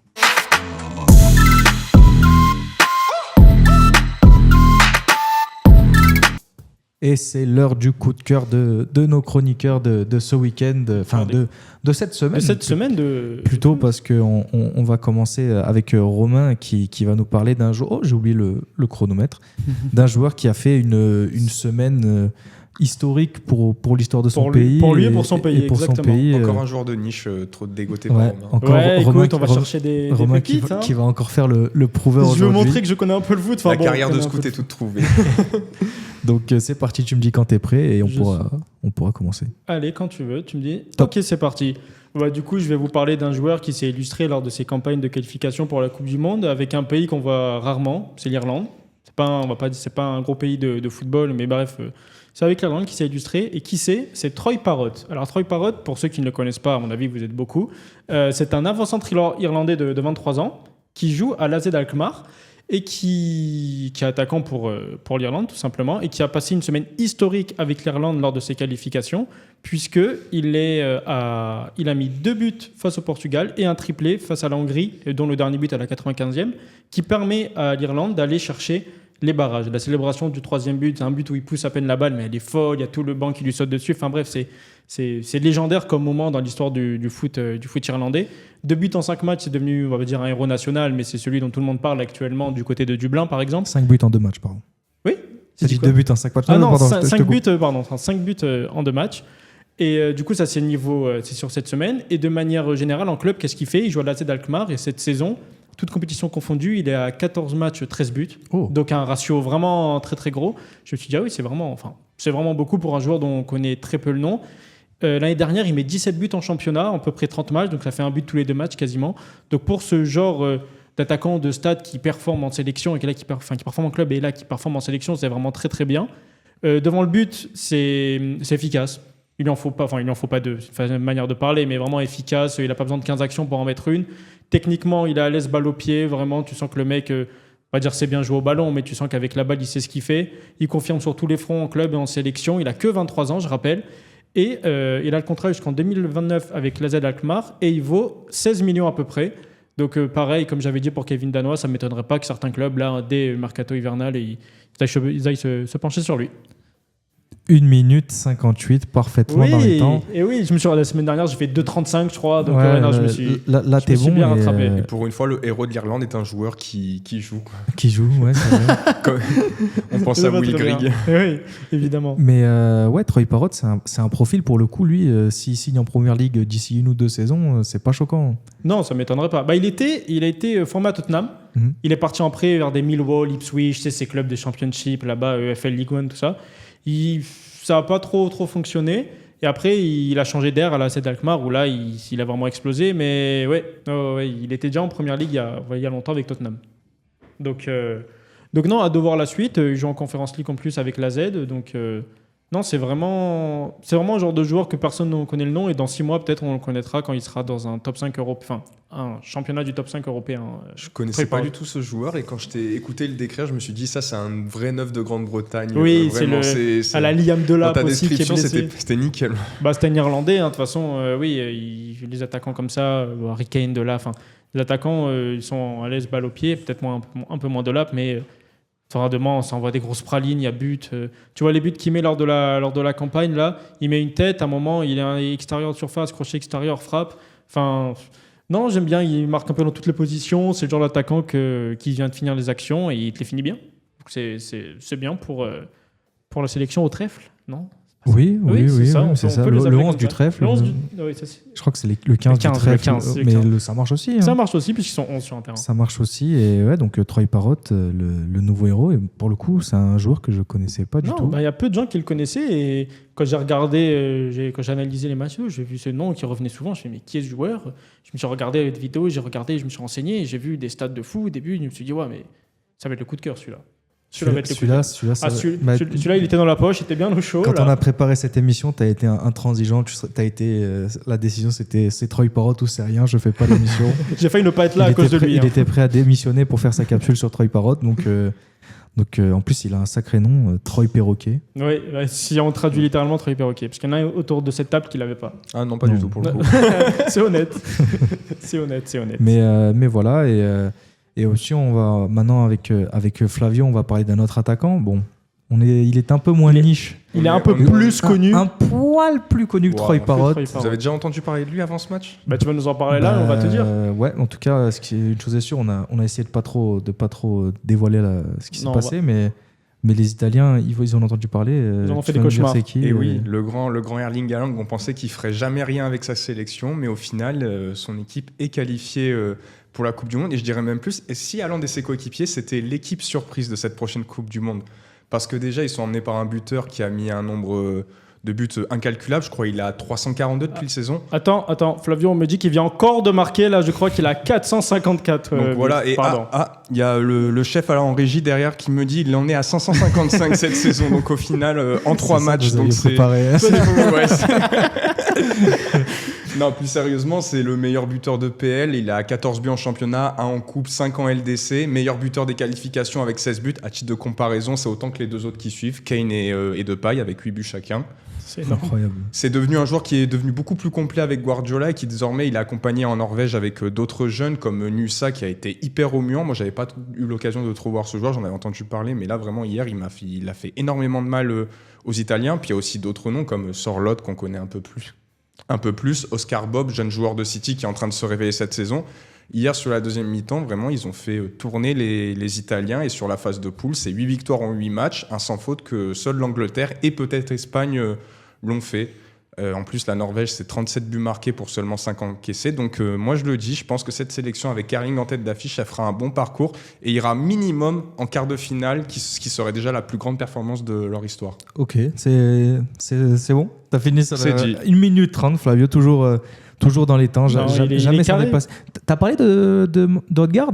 Non, ou même pas. Je ne l'ai même pas mis alors qu'il est dans les blessés. C'est vrai qu'il faut rajouter Odegaard à cette équipe. Mais meilleur passeur de cette campagne de qualif. Ils ont le meilleur buteur et le meilleur passeur. Et après, combien de passes D? L'un va pas sans l'autre, bien sûr, parce que Haaland, voilà. Mais ouais, le meilleur buteur, le meilleur passeur, ils sont norvégiens. Et s'il continue là-dessus, est-ce que tu penses qu'il a ses chances pour le Ballon d'Or, notre ami Erling Haaland ?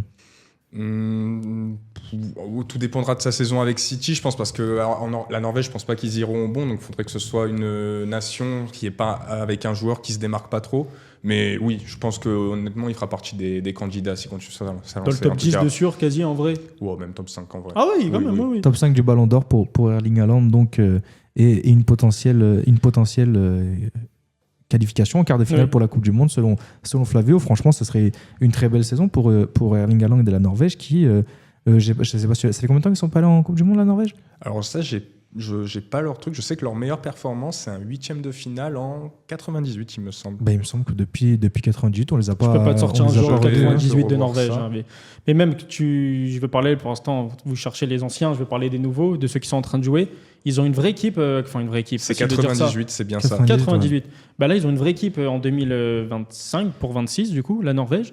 Haaland devant, mais aussi Sorloth. Ils ont une génération d'attaquants, même Strand Larsen, qui est un vrai Jørgen bon Strand numéro 9. Larsen. Au milieu, tu as le double pivot Bergberg, qui est vraiment incroyable. Je voulais la mettre, pardon, excusez-moi. Amène-nous ça, je crois qu'il joue au Club Bruges, non? Non, mais non, il joue à Leipzig. Ah, je confonds Il avec a un autre.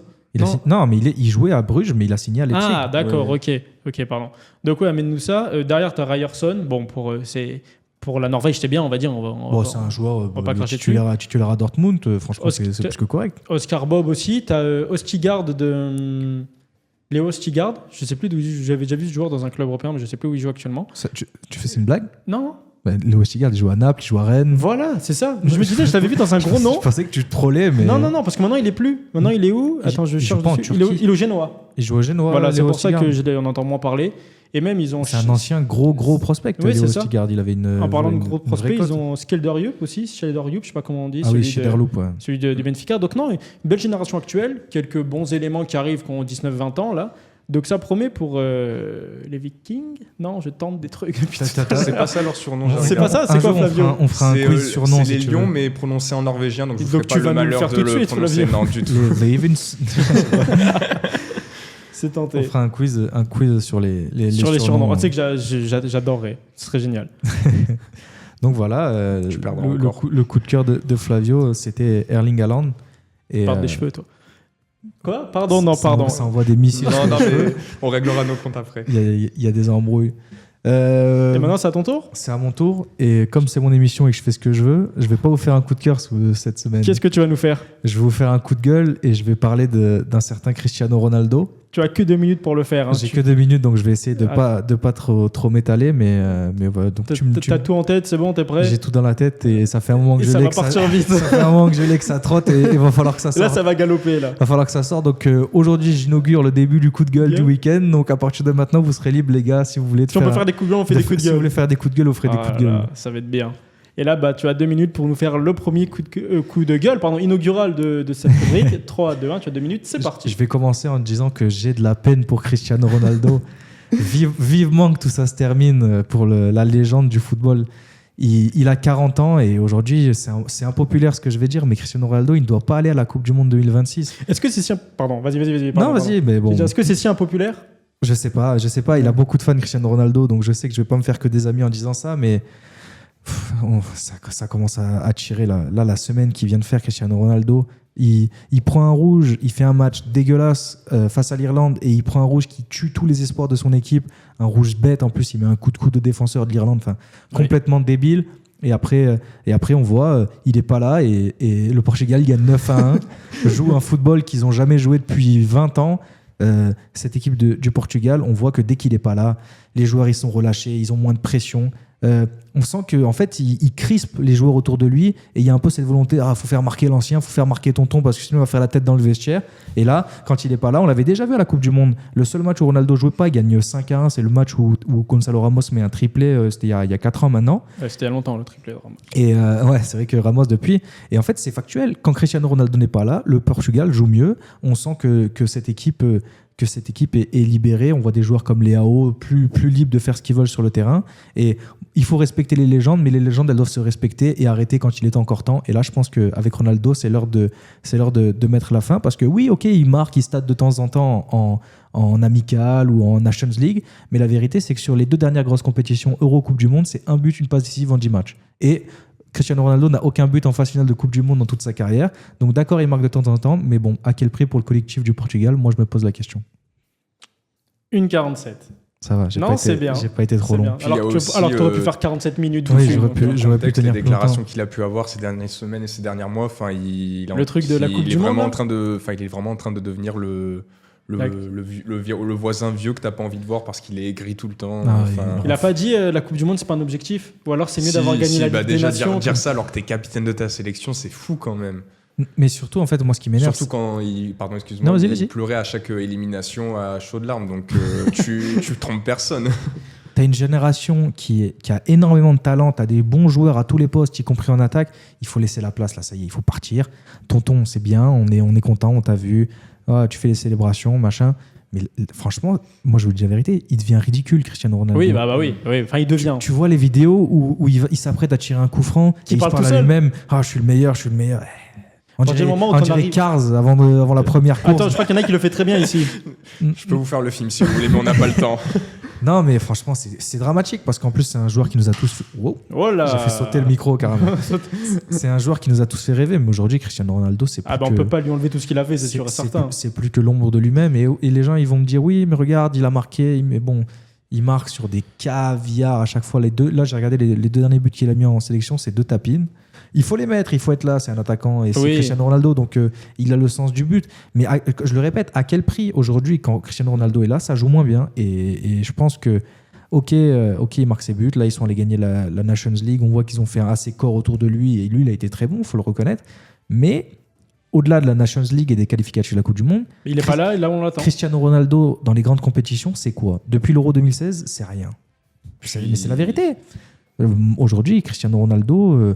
il a 40 ans et en fait, il faut que Roberto Martinez ait le courage de lui dire je t'aime bien, mais tu vas aller sur le banc. Jamais. Enfin, oui, non, mais jamais. Il le fera jamais. Il le fera jamais. Mais je le souhaite. Après, est-ce que l'influence de Ronaldo n'est pas trop grande au sein du football portugais? C'est pour ça qu'il le fera jamais. Mais c'est bien ça le problème. Oui, je suis d'accord. C'est bien ça le problème qu'aujourd'hui, tu es tributaire d'un attaquant de 40 ans qui marque des buts, mais qui derrière, dans un match où Cristiano Ronaldo marque pas, c'est comme si tu joues à 10. Au lieu, à la limite, parce qu'à la limite, je pense qu'il pourrait avoir un autre rôle en restant dans le groupe, en accompagnant les jeunes. Genre Adil Rami, mec. Hein? Adil Rami. Oui, c'est ça. Ouais, voilà, c'est ça. En accompagnant vraiment les jeunes, pas comme Adil Rami qui accompagnait plus les sorties qu'autre chose. Et en accompagnant les jeunes, et puis je pense sur 5-10 minutes, tu peux le faire rentrer. Il est capable de mettre un saut de 4,50 m et de mettre une tête. Mais sur un match entier, c'est plus possible. Là, maintenant, il faut se rendre à l'évidence. Tu veux une stat anti-CR7 quand CR7 n'est pas là? Ouais. Quand CR7 est par là, le Portugal a gagné 9-1 face à Arménie et 9-0 face au Luxembourg. 2 matchs sans Cristiano Ronaldo. Bon, après, faut voir. Et malgré ça, c'est pas la meilleure attaque. Faut voir la gueule des adversaires. Oui. Malgré ça, malgré créé 18 buts en 2 matchs, Portugal n'a pas fini avec la meilleure attaque de ses qualifs. Donc ça en dit long aussi sur l'équipe. Là, si tu reprends la dernière confrontation du Portugal en compétition majeure, donc on va dire l'Euro, parce que la Ligue des Nations, je la mets pas non plus comme une compétition majeure. L'Euro contre la France, c'est le Portugal a joué à 10 tout le match, tout simplement. Non, mais c'est ça. Mais de toute façon. Et qui se sont fait éliminer par une équipe de France pas très glorieuse non plus, quoi. Aujourd'hui, on vit dans un football qui est dicté par les statistiques et il faut vivre avec, c'est comme ça. Mais la vérité, c'est que si Cristiano Ronaldo est titulaire dans un match du Portugal, ou enfin bon, Al Nassr, j'ai même pas envie de parler d'Al Nassr parce qu'ils vont me dire oui, mais il faut un bon début de saison avec Al Nassr. Bon, même Flavio, il est titulaire en 9 à Al Nassr en Arabie Saoudite. Mais il est titulaire. D'ailleurs, il a match ce week-end. Mais en fait, tu joues à 10 parce qu'il ne sert à rien. Dans le jeu, il n'est pas là, il fait pas de pressing. Ok, il est bon de la tête et c'est un bon finisseur, mais à part ça. C'est triste d'être tributaire, comme tu as dit, quand tu es le Portugal de CR7. C'est pas comme si le CR7 était surinaméen. Oui. Par exemple, le Suriname n'a jamais eu de joueur dans leur histoire. Ils ont CR7, ils restent jusqu'à 48 ans, il les sort. Je veux bien, mais là, tu es le Portugal. Tu as eu des joueurs, tu as des joueurs, et tu as eu des joueurs, et tu auras encore des joueurs qui arrivent là. Donc, lâche-le. C'est à lui de lâcher. Ouais, voilà, en fait, le problème, c'est qu'il y a un problème d'ego avec Cristiano Ronaldo. Non. Pas trop. Il y a un problème d'ego avec Cristiano Ronaldo. Et c'est ça aussi le problème d'avoir mis Roberto Martinez en coach. C'est que moi, je pense que fallait le faire, ce choix. Mais si demain, le Portugal avait un mec comme José Mourinho sur le banc, un mec avec des idées arrêtées, je pense que Cristiano ne serait même pas dans le groupe. Mais là, t'as pris Roberto Martinez qui, comme on dit des fois dans le cinéma, est un yes man. C'est un mec qui dit oui et qui fait les choix pour faire plaisir. Et aujourd'hui, ta sélection, elle est. T'en payes les frais. En fait, c'est un poids. Là où le Portugal, on pourrait dire ils ont une nouvelle génération, on peut placer des espoirs sur cette équipe. Mais non, il y a l'ancien. En fait, non, mais c'est vrai. Tu es handicapé par la présence de Cristiano Ronaldo qui va mettre ses buts. Peut-être, on verra à la Coupe du Monde ce qu'il en est. Mais en fait, regarde, aujourd'hui, si je vous pose la question, est-ce que vous pensez que le Portugal peut gagner la Coupe du Monde? Pas avec Ronaldo. Non, même sans Ronaldo.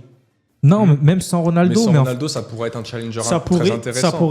J'ai plus peur d'un Portugal sans Ronaldo qu'avec Ronaldo. Oui. Mais en fait, je vais revenir au terme de planification sportive qui vous avait plu quand j'avais parlé du FC Metz. Mais c'est que le Portugal, on se dit bon allez, on fait plaisir à tonton, il fait la dernière Coupe du Monde et après on pourra construire quelque chose. Ouais. Là, on se dit en fait on lui offre un cadeau un cadeau. Allez, c'est ta De dernière Coupe du Monde. remerciements, ouais. Il a Tu gages 40 4 ans à ton équipe comme ça. Tu gages 4 ans. Il a 40 ans. La dernière Coupe du Monde, il avait 36. Normalement, si t'es un peu branché, 36, c'était ma dernière, j'arrête. En plus, tu finis en larmes. Tout le monde du football s'était mis d'accord pour dire Le storytelling était c'est fou. une triste fin, machin, etc. En plus, Messi gagne. Là, c'est faire tirer pour faire tirer. Enfin, j'ai vraiment du mal avec la participation de Cristiano Ronaldo. Après, on sera devant les matchs. Quand il marquera, on sera content. On se dira, c'est bien. Mais bon, pour le Portugal, en fait, c'est comme je le dis, à quel prix Voilà. Je suis d'accord. Au prix de répondre aux caprices d'un joueur de 40 ans qui a du mal. Pour le coup, je disais au début de la chronique que j'ai de la peine pour Cristiano Ronaldo. J'ai très très peur de son après-carrière. Je pense qu'il va nous faire une dépression, le Cristiano, mais sévère. Mais pour le coup, c'est vraiment un truc que je pense. Le choc post-retraite pour un mec comme ça. Non, je suis d'accord. Franchement, ça risque d'être. Il va tomber de très haut par rapport à certains. Ça risque d'être très très compliqué. Il va falloir qu'il retrouve vite quelque chose, un projet, ou se remettre dans un club, entraîner peut-être. Je sais pas ce qu'il va faire, mais sinon, ça risque d'être vraiment assez triste. Et j'ai peur de cette fin un peu. Là, pareil, il y a son objectif des 1000 buts où il va faire tirer, il va jouer jusqu'à 45. Même jouer avec son fils et tout, je sais pas quoi, il y a des choses qui traînent. Comme en fait, je sais pas. J'ai un peu du mal, mais on lui souhaite que du bien. C'est même pas pour le rabaisser ou le tabasser gratuitement, c'est qu'en fait, ça fait un peu de peine, quoi. Oui. T'as l'impression du mec, comme dit on a quand même Flavio. tous un respect pour Ronaldo et on a tous aimé le joueur qu'il était au Real, à la Juve, à Manchester United, etc. Et même en 2016 au Portugal parce qu'il fait sa compétition, mine de rien, même s'il se blesse en finale. Et ouais, ça fait mal de voir un si grand joueur, l'un des 2 plus grands de l'histoire selon les appréciations de chacun.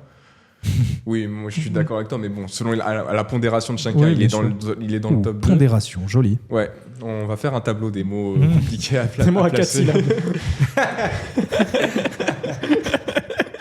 Romain, il est bloqué à 2. Oui, voilà, ça fait mal tout simplement de voir un joueur de ce niveau finir comme ça et essayer de s'accrocher à ce qui. Ouais. Au lieu de venir tout simplement combler les équipes de notre football local. Évidemment. À 41 ans, faire une petite pige à Carnoux ou à Istres pour venir faire plaisir au... Ronaldo avec le maillot de Istres. Franchement, ça serait beau. Il aurait fait une bonne paire à 6 fois avec Romao, je pense. Deux anciens légendes de la Ligue des Champions, évidemment. Peut-être.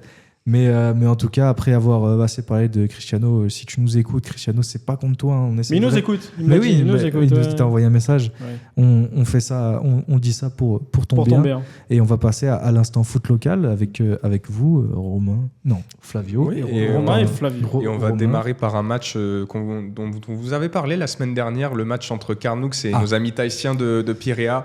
Bon, la logique a été vraiment respectée malheureusement. Défaite 5-1 avec un ciseau dans les toutes premières minutes, à 3-0 à 20 minutes dans les 20 premières au terme des 20 premières minutes. Donc, mais les joueurs de Pirea ont été vaillants, ils n'ont rien lâché. Ils ont même réussi à inscrire un but en fin de match, acclamé par tout le stade. Ah, c'est beau. Et ensuite par les joueurs en fin de match, donc il y a eu des scènes très sympas. Il y a eu les donneurs et tout. Oui, voilà, et donneurs. Mais c'est déjà la fin de la belle aventure pour eux qui ont parcouru 12 000 km pour venir jouer jusqu'ici, vous imaginez ? Faut reprendre 5 à Carnoux. T'imagines ? Alors que tu peux rester chez toi, tu aurais potentiellement pris le même score et tu te serais évité. Enfin bref. Faire du surf. Tout de suite. Et après, en Coupe de France, c'est passé d'autres choses. Romain, dis-nous un peu ce qu'il y a eu. Oui, c'est passé d'autres choses dans notre... Je vais arriver dans notre département autour de chez nous. Il y a eu des choses pas très, très positives. Ah. Il y a eu des choses pas très positives. Encore ? Ça fait beaucoup, là, non ? Non, moi, j'ai bien aimé. Bon, allez, on va commencer par ce qui est positif. Istres qui s'impose face à une D1 de 2 buts à 1. Istres qui se qualifie pour la suite, qui battent un club de district à la 88e. Vraiment, ils marquent le 2 à la 88e. Donc, bon, ils ont eu chaud derrière. Mm-hmm. Et Carnoux, Flavio l'a dit, mais sinon, à part Istres, ça grimace. Hein. Ça grimace. Déjà, on va crever l'abcès. Cannes, N2 face à Annecy, L2. Annecy a gagné. Oui, voilà, Annecy, 2-1, ils ont gagné. La logique respectée. 2-1, c'est pas sûr. Non, c'est pas énorme. Honorable. Oui, après, c'est la coupe de France. Mais Cannes, qui l'année dernière, avait fait de bons matchs ils étaient en Coupe de France. Mais après, dans leur effectif, ils ont énormément de joueurs qui ont connu la Ligue 1, la Ligue 2. Donc, c'est une équipe pas qui chez Cherendoy, ils ont, je crois. Oui. Et là, ils ont Corchia cette année, ils ont Corchia. J'ai plus le nom en tête, mais j'avais vu qu'il y avait ils ont Sébastien Corchia. 8 anciens pros et ça se ressent dans les matchs de coupe. Et maintenant qu'on a parlé de la SK, on va parler d'un club pas très loin de chez eux, le Pays de Grasse, National 2, qui s'est fait éliminer au tir au but face à une R1, face au FC Rhône-Vallée. Ok. Donc Pays de Grasse éliminé. Et Aubagne qui a battu Avignon Ouest, puisqu'on en parlait, que le match a été rejoué. Ils les ont battus. Donc Aubagne a battu Avignon. Et ils gagnaient déjà le premier match? Oui, ils gagnaient déjà le premier match 3-1, donc, ça s'était arrêté. Logique respectée. Donc Aubagne rejoue contre Avignon Ouest, qui était une R2. Aubagne, c'est un club de national. Oui, logique non, bien respectée sûr. là aussi. Et là, Aubagne qui jouait contre Cessiné, club de National 3. Et c'est Cessiné qui a gagné. Contre Aubagne? Oui, une National 3 qui bat Aubagne, une nationale au pénalty. C'est où c'est ciné? Je ne sais pas vraiment. Roman, c'est ciné? Roman. Grenoble. Grenoble, ok. le boss, Le voilà. patron a dit Grenoble. Donc, Patron qui avait 20 sur 20 en géographie au collège. Et au lycée. ça se ressent, de toute façon, ça Il s'entend. détient un master. Donc en gros, voilà, chez nous, à part Istres qui s'est qualifié, tous les autres clubs de la région ont pas fait long feu. Mais je vais aussi vous parler de les trois plus belles surprises de ce 7e tour de Coupe de France d'un point de vue national. On va finir par un club normand, mais ça, on finit par le club normand. On va parler du tweet ou pas? Oui, bien sûr, on va parler du tweet. Je laisse Romain. Je vais l'amener. On commence avec une belle surprise, un club de R1, le APM Metz FC, qui élimine Fleury, qui était en national. Ok. Donc un club de R1 qui élimine une nationale, il y a vraiment beaucoup de divisions d'écart, donc c'est bravo à eux. Deuxième petit exploit, le club de Blois, qui est en national 2, qui élimine une Ligue 2. Qui? Clermont, au penalty. Qui était en Ligue 1 la saison dernière. En plus, c'est pas n'importe quelle équipe de Ligue 1. Clermont en Ligue 1 Il y a 2 ans. Il y a 2 ans. Ah. L'année dernière, Pardon. ils se battent avec Martin. Je m'excuse. Ouais, mais ils se battent. Je m'excuse. C'est pas grave. Donc ça, c'est... Voilà. Et on va finir par la fameuse plus belle surprise, on va dire, de cette Coupe de France. Est-ce que je peux... Tu veux dire... Vas-y, je t'en prie. On va vous poutrer. On va vous poutrer. C'est vraiment... Alors, pour remettre du contexte, on va vous poutrer. C'est le tweet qui a posté Le club de Bayeux. Le club de Bayeux qui est en Régional 1, en identifiant le Stade Malherbe de Caen, parce qu'ils ont joué contre Caen. Ils ont dit, Stade Malherbe, on va vous poutrer. En identifiant, donc vraiment. En identifiant, oui. Donc le Stade Malherbe a eu l'info. L'humiliation et voilà. ils les ont prévenus de ce qui allait se passer. Ouais, voilà. Et la vérité, c'est que que Bayeux et le terrain pareil, Bayeux a gagné 3-2 face au Stade Malherbe de Caen, qui est un club de national, donc il y a vraiment pareil énormément de divisions d'écart.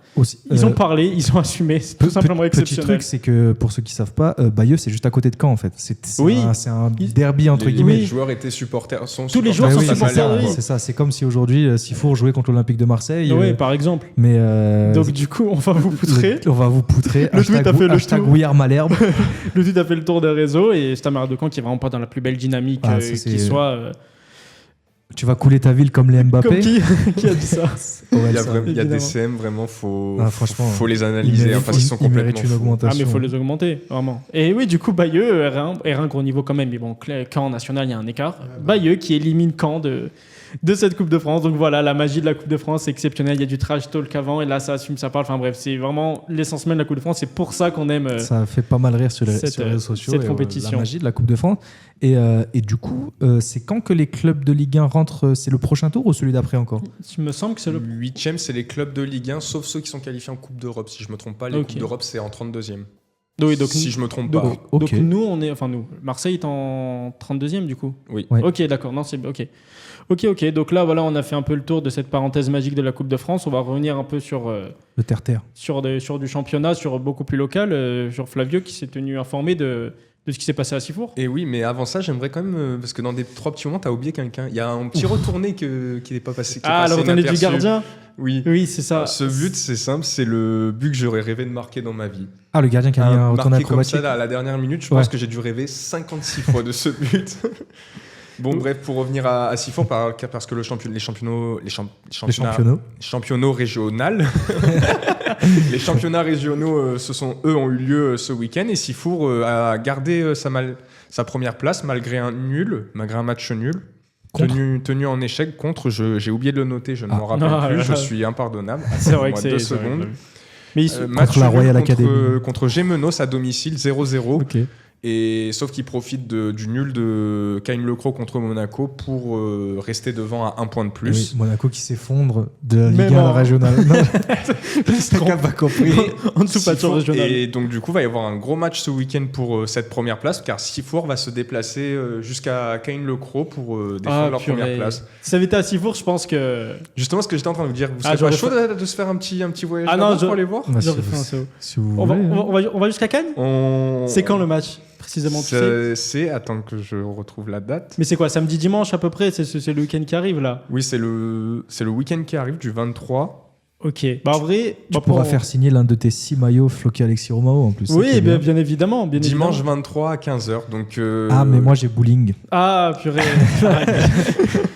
On va réfléchir à ça, mais il y a moyen qu'on fasse un petit tour. C'est possible. Et voilà, et pour finir, on va faire la petite parenthèse des féminines. Elles ont gagné, Flavio. Elles ont gagné, let's go. Exceptionnel. Elles ont gagné et elles sont en quart de finale de la Coupe de la Ligue. Non, faut applaudir. Franchement, c'est exceptionnel. Bravo. Quart de finale. En ayant fait tourner en plus, si vous Non, plaît. mais c'est trop. Mais je rapplaudis, pardon. C'est fort. Donc elles confirment leur première place de poule parce qu'en Coupe féminine, c'est des poules qui après débouchent sur une phase à élimination directe. Donc elles terminent première de leur poule après une victoire 3-1 sur la pelouse de Toulouse, équipe avec qui elles luttaient l'année dernière. Wow. La concordance des deux. Une nouvelle séance d'applaudissements. Avec qui elle luttait l'année dernière en Division 2. Donc début de Jenny Perret, Jodie Brown et Mathilde Bourdieu. 2 passes D de Léger qui faisait un de ses premiers matchs, je crois. Et donc Jack, après le match, s'est dit satisfait. On a su être patiente. J'ai vu des choses intéressantes. Mon équipe a été intelligente dans le jeu. On a réussi à marquer 3 buts. Légère déception sur le but encaissé en fin de première période, alors qu'on venait mettre le deuxième. Malgré tout, je suis satisfait de l'ensemble du match. Dixit, Corinne Diacre. Donc voilà pour nos Marseillaises. Donc voilà. C'est super ça fait plaisir de dire que les Marseillaises ont gagné. Pour une fois. Pas de déconvenue cette fois-ci, pas de but à la dernière minute. Ça déclenche une série, pourquoi pas. Et pour le coup, pourquoi pas aller loin dans cette Coupe de la Ligue et essayer d'aller chercher ce trophée. Qu'est-ce que t'en dis, toi? Tu penses que c'est possible ou bon, il y a les abus. Waouh. Il y a Lyon, il y a le PSG, il y a le Paris FC. Honnêtement, tout est possible comme avec dans la les Coupe. Hunger Games, les méchants qui se mangent entre eux, t'y crois pas? Non. Et une petite victoire au penalty en finale. Avec le tableau, il y a tous les gros d'un côté. Voilà, on sait jamais. En tout cas, ça va faire du bien au moral des Marseillaises qui sont toujours en recherche d'air dans ce championnat de D1 Arkema. Et nous, avant de retrouver notre Olympique de Marseille, on va faire une petite pause musicale et on revient pour parler de l'OM.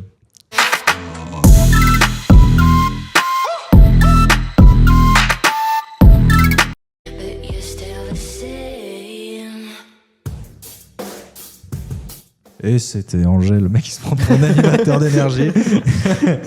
et non, je vais voler la place du boss, mais il faut pas le dire. C'est un plan secret que j'élabore dans mon coin.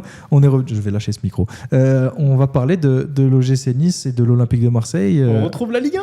Je suis vraiment content. Tu es joasse. Oui, tu vois même le calendrier de Ligue 1 de ce week-end, il y a des plus ou moins beaux matchs, donc je suis vraiment content. Premier degré, genre. Je le sens excité.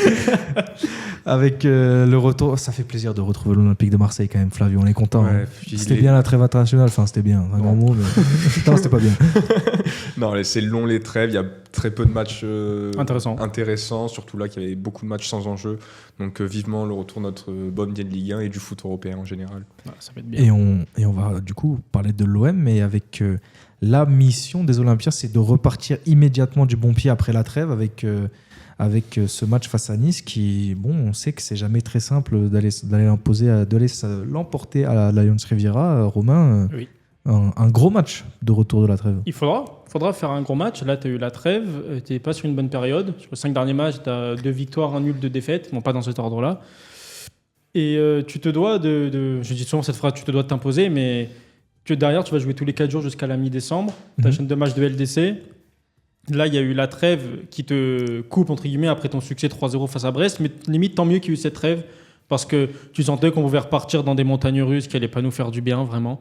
Donc, on a de la chance qu'il y ait eu cette trêve déjà. Et on a un peu remis les esprits, les idées au clair, le physique. On va revenir après des joueurs qui étaient blessés qui vont potentiellement revenir. Et tu vas affronter un OGC Nice qui n'est pas dans la forme de sa vie non plus. Mais quand même, OGC Nice Olympique de Marseille, c'est jamais un match. Même si Nice est 17e au classement, c'est jamais un match comme un autre. C'est pas vraiment pas à prendre à la légère. On a toujours du mal à les gagner à Nice. Mais de toute façon, c'est toujours difficile. Et puis, tu as l'habitude de genre d'équipe qui sort le match de sa saison face à l'OM. On l'avait vu la saison dernière où ils ne mettaient pas vraiment un pied devant l'autre. Et face à Marseille, une victoire 2-0 où ils avaient fracassé les hommes de Roberto De Zerbi. Ouais. Mais oui, il y a une nouvelle. C'est le point d'interrogation qu'on a depuis plusieurs semaines avec l'OM. C'est les blessés. Qui seront les forces en présence. Normalement, on devrait avoir les retours de joueurs comme Leonardo Balerdi, Geoffrey Kondogbia, peut-être Facundo Medina aussi. D'après le communiqué de l'OM, il a reprise collective envisagée aujourd'hui. Pour Facundo Medina ? Oui. Après, faire vraiment mettre des gros guillemets aux dates données par l'OM parce que jusqu'ici, elles ont quasiment toutes été fausses. Oui. Donc à voir. Ah ouais, En tout cas, Balerdi a repris l'entraînement. On a vu des photos. Wea, Ahmed Junior Traoré, il me semble que c'est encore court. Parce qu'il a rechuté. Il a eu un nouveau problème. Par contre, là, le gros point noir de cette trêve, même si on l'a su un peu avant, c'est Naïef Aguerd. Naïef Aguerd qui n'a pas joué. Naïef Aguerd qui a pas joué, qui est même revenu à Marseille en milieu de semaine. Et je pense qu'on le reverra pas. Avant 2026, avant on le voit 2026, pas. Il va se préserver pour la CAN et on le reverra. Ça va être dur parce que tu joues tous les 4 matchs jusqu'à mi-décembre. Tu as 2 matchs de LDC au milieu. Et même tu joues des grosses équipes. Ça va être vraiment dur. Ça va être compliqué. Et il va falloir que Leonardo Balerdi se remette à son niveau taille patron et potentiellement que Facundo Medina démarre enfin son aventure avec l'OM, qui a enchaîné justement par rapport à ça, j'ai pu voir grâce à un confrère, Karim Attab, qui est un journaliste suiveur de l'OM, il disait que c'est une reprise de l'entraînement et de réathlétisation cette semaine et qu'a priori il y aurait très peu de chances de le voir jouer contre l'OGC Nice. Oui, mais pour les prochaines semaines, je parle. Ah oui, pour les prochaines semaines, Nice. Oui, il va falloir compter sur lui avec les problèmes défensifs qu'on connaît depuis le début de saison. Comme l'a dit Romain, là il y a un enchaînement. De gros matchs. Jusqu'à la trêve, ça va être du lourd pour l'Olympique de Marseille. Grosso modo, tu joues Newcastle, Saint-Gilloise en LDC et en Ligue 1, hormis les disons petits clubs, il n'y a pas de petits clubs, vous avez compris, tu vas jouer Nice, Lille et Monaco. Donc si tu n'as pas Naïef Aguerd, ça va te faire du mal. Lille et Monaco, c'est à l'extérieur ou... Je l'ai pas. Okay. Il me semble que oui, je crois que l'OM... Monaco, je crois que c'est à l'extérieur, fini par Monaco le 14 décembre, après il y a la trêve. C'est quelque chose d'ailleurs de plutôt bien dans l'optique du calendrier, mais l'OM joue tous ses gros matchs à l'extérieur. On est 3e à l'extérieur en Ligue 1 actuellement. Actuellement, l'OM est la 3e meilleure équipe à l'extérieur en Ligue 1. Et si on parle du match de Nice, Nice est 6e à domicile. Non, Marseille va à Lille et reçoit Monaco. Ah, Marseille va... Ah, ouais. ok, attends, j'ai tout whipping. Et c'est plutôt... non, il n'y a pas de plus ou moins... Non, mais je pense que j'aurais préféré aller à Monaco, vu comment joue Monaco en ce moment. Mais, c'est pour la possibilité d'aller chercher des points. Et aussi, je viens de voir... Non, après, ce sera après la trêve, pardon, le Trophée des Champions. Oui, non, c'est le 8 janvier, je crois. Je me suis un peu avancé, je me suis un peu avancé. Donc, matchs pas simples. Là, je l'ai sous les yeux. Newcastle, Toulouse, Lille, l'Union Saint-Gilloise et l'AS Monaco. Donc, c'est pas un programme qui est facile. C'est pas un programme qui est facile. Et si tu n'as pas Naïef Aguerd, ça va être compliqué. Tu regardes ceux qui ont joué là. Rouli, il a fait 90 minutes pendant la trêve. Après, Rouli, il faudrait vraiment un concours de circonstances pour qu'il se blesse. C'est pour lister. Il n'y a pas du bois quelque part là. C'est le sol, je crois que... Mais Rui, il a fait 90 minutes. Hojbjerg qui a fait 90 minutes. O'Reilly qui n'a pas joué. Obama, qu'on redoutait, qui joue avec le Gabon, il a joué tout le match face au Nigeria. Le Gabon qui n'ira pas à la Coupe du Monde d'ailleurs. Non.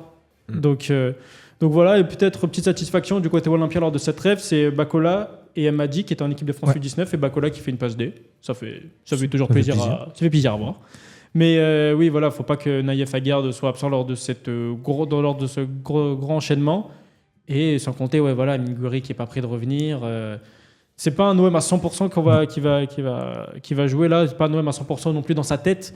Donc, il y a faut pas dire quelques sueurs froides à chaque match, mais on en est vraiment pas loin de stresser pour vraiment chaque match. Quoi. Et ce qui est bien, le point positif dans tout ça, c'est que l'OM va jouer à un OGC Nice qui est dégueulasse. Avec tout le respect, bien évidemment. Non, mais qui est absolument... Non, il n'y a pas de respect, alors aucun respect. Qui n'a pas gagné un match de Coupe d'Europe depuis 1964. 62 mecs. Qui s'en sort pas, qui est 9e de Ligue 1 juste devant Toulouse. On me dit dans l'oreillette que c'est 60 finalement. Vous n'allez pas recommencer. Mais donc voilà, un Nice qui est absolument horrible, qui joue un football absolument délétère. Francaise qui va dans la presse et sulfate ses joueurs en disant que c'est des faiblards qui tombent à chaque duel. Et qui la semaine d'après est complètement dépassé par le FCMS, tu veux dire. Qui a perdu contre l'immense FCMS. Contre l'ogre de ses enfants. Si Marseille ne gagne pas face à cet OGC Nice-là, ce sera une déception, Flavio. Oui, ce sera une déception, surtout qu'on avait réenclenché la dynamique positive contre Brest avec de bonnes intentions, même si c'était encore bien en décalage de ce qu'on doit attendre de l'OM. Et donc il faut tout simplement confirmer contre Nice, avec si possible du jeu, même si on va voir avec les blessés et les absents, ce qu'on va pouvoir aligner et composer avec les forces en présence. Même avec les forces en présence que tu as actuellement, si on compte les blessés qu'on a, tu te dois de gagner à Nice. À part, coup du sort, tu mets 4 poteaux, on marque pas, ils ont une action, ils marquent, tu pourras pas dire que Nice t'a Ça peut surpassé. être une équipe accrocheuse qui, en plus, je pense, a dû se préparer pour ce match-là. Tu Et sens avec le- un gardien. Ouais, Si, par j'allais- exemple, j'allais y c'est venir. Diouf. Oui, C'est ça, Yevan Yevan Diouf, c'est Diouf, Yevan ouais. Diouf. qui ouais. va nous sortir 15 parades. Donc, on va tellement- ça va être un match compliqué. Tu vois vraiment à Nice, hein. Péchao côté gauche, Tom le voit sur le banc, mais moi je le vois côté gauche actuellement, qui rentre pied droit, qui l'enroule, et Yevan Diouf à la 88e qui sort la parade de sa vie. Enfin, Enfin, ça, si Peixao lui tire pas dessus, mais bon. mais ouais, à part même en vrai Nice, on parle et tout, mais il y a, on va dire les 2-3 bons joueurs qui Non, mais il y a de la qualité. Intrinsèquement, il y a de la qualité, mais c'est. Il n'y a pas de la grosse qualité non plus. Il y a plus de Collectivement, qualité c'est un à Rennes, marasme, par hein. exemple. Mais il y a Yevan Diouf dans les bars. Oui, il y a- Hichem Puis Boudaoui. ils ont des Hicham ils ont Boudaoui. des joueurs un peu en demi-teinte. Il y a Klaus qui est le pire capitaine possible. Il y a Klaus, c'est le capitaine de Nice. je crois qu'il est capitaine, non Ouais. Oui, en absence Ouais. de Dante, c'est lui qui Mais a vraiment, récupéré je le pense brassard. sincèrement que je le mets dernier de toute la Et liste. Captain Morgan à la limite. mais- Capitaine qui fait genre qu'il est blessé pour pas jouer. Donc, pas mal Voilà, l'esprit donc du déjà dans le capitaine. Pas mal. comportement. Puis en plus, tu as leur attaquant, je sais plus Sofiane Diop. s'il joue, Terem Moffi, qui Il joue un peu. Enfin, il y a, qui revient pas depuis sa blessure des croisés. Donc il y a Nice, Mohamed- c'est très il y très a compliqué Mohamed cette Ali Chaud année. qui hein. joue. Ouais, et- Mohamed Ali Chaud qui est. Ils ont un qui joue. effectif très très court. Donc, Ah non, ils ont même le recrutement qu'ils ont fait, Kevin Carlos devant. Isaac Jansson. Zach Johnson, c'est un peu mieux que Kevin Carlos, mais c'est pas. Voilà. C'est moyen pour Nice. C'est même pas bien pour Nice, tu vois. Donc ça leur donne même pas de plus-value. Donc oui, ils ont Yevan Diouf dans les bars. Sofiane Diop qui a mis 6 buts en Ligue 1. Bon, il y a des pénaux dedans. Un tiers, c'est des pénaux, mais quand même, voilà. C'est leur joueur en forme offensivement, on va dire. Donc, Mohamed Ali Chaud qui joue, ça va un peu mieux, mais c'est pas Mohamed Ali Chaud. Genre, j'ai plus peur actuellement de Sidiki Chérif que de Mohamed Ali Chaud. Ouais. Si on peut parler des aides d'attaquant en juin. Oui, par oui. exemple. Après, il y a Sofiane Diop qui, pour le coup, fait un vrai bon début de saison. Mais, Ouais, là, mais je suis sûr- J'ai de la réticence, je suis pas fan. j'ai les yeux sur le calendrier de Nice. Ils vont affronter Porto. Hein Ils vont pas affronter Non, Porto. non, sur les matchs passés, ils ont Ah. fait un enchaînement. Ils ont joué Fenerbahçe, Monaco, Lyon, le Celta Vigo, Rennes, Lille, Paris et Fribourg. Donc, on va peut-être Ils ont avoir un Nice en ils bout ont de eu course aussi. un peu du solide à jouer ces dernières semaines. Et là, ils sont sur 3 défaites d'affilée, avec cette dernière notamment face au FC Metz. Donc, un Nice vraiment loin d'être en confiance, avec une Alliance Riviera de plus en plus vide. Déjà que C'était pas rempli. c'est dur de remplir ce stade. Alors là, bon, après, on connaît face à Marseille, le stade sera rempli. Ouais. Est-ce que ce sera de Niçois? La question reste ouverte. Et, Ça va se lever après un but de Greenwood, mais bon. Non, mais ce match face à Nice, pour l'OM, il faut reprendre la marche en avant immédiatement. Ne pas laisser traîner 2 points, une défaite bête là, comme la saison dernière. Ou Et puis après, Ou tu t'enchaînes te un match de Ligue des Champions, tu vas arriver avec une défaite. ouais, en fait, c'est le genre de match qui peut rapidement te replonger la tête dans tes doutes pour pas grand chose, alors qu'en face, l'équipe ne tourne pas. Et puis voilà, l'OM va devoir faire le taf. Ouais, totalement. Et on les attend. Là, il n'y aura plus trop d'excuses, à part peut-être des blessés. Mais bon, tu fais d'une trêve, les physiques, ça va, dans la tête, ça va. Tu dois repartir du bon pied. C'est quasi inacceptable que ça se fasse pas comme ça. Et du coup, on a été assez catastrophique sur les pronostics depuis le début de cette émission. Je vais vous demander votre prono, les gars, pour ce match. Peut-être pronostiquer une défaite de l'OM avec le reverse karma. Ça nous Ah aidera. oui, ouais, l'OM va en prendre 8. Non, c'est pas vrai.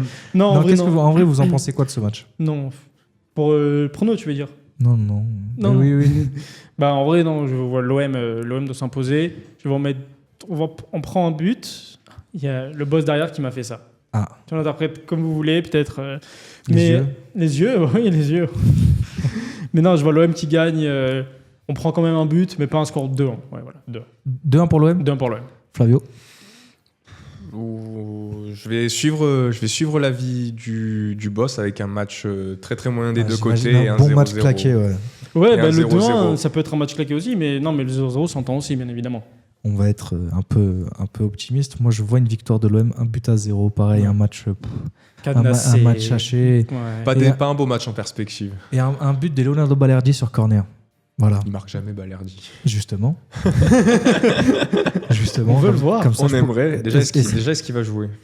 Oui, normalement, s'il n'y a pas de Est-ce NFA. j'ai pas vu qu'il était de retour à l'entraînement. Si, il y est, si, oui, il est de ok, retour, ça va. il est de je retour. note là-dessus. Et si Balerdi marque la semaine prochaine, je fais l'émission avec mon maillot de Balerdi. Voilà. Ça, À l'envers, avec écrit le Ouais, Balerdi. avec le Balerdi là pendant toute l'émission.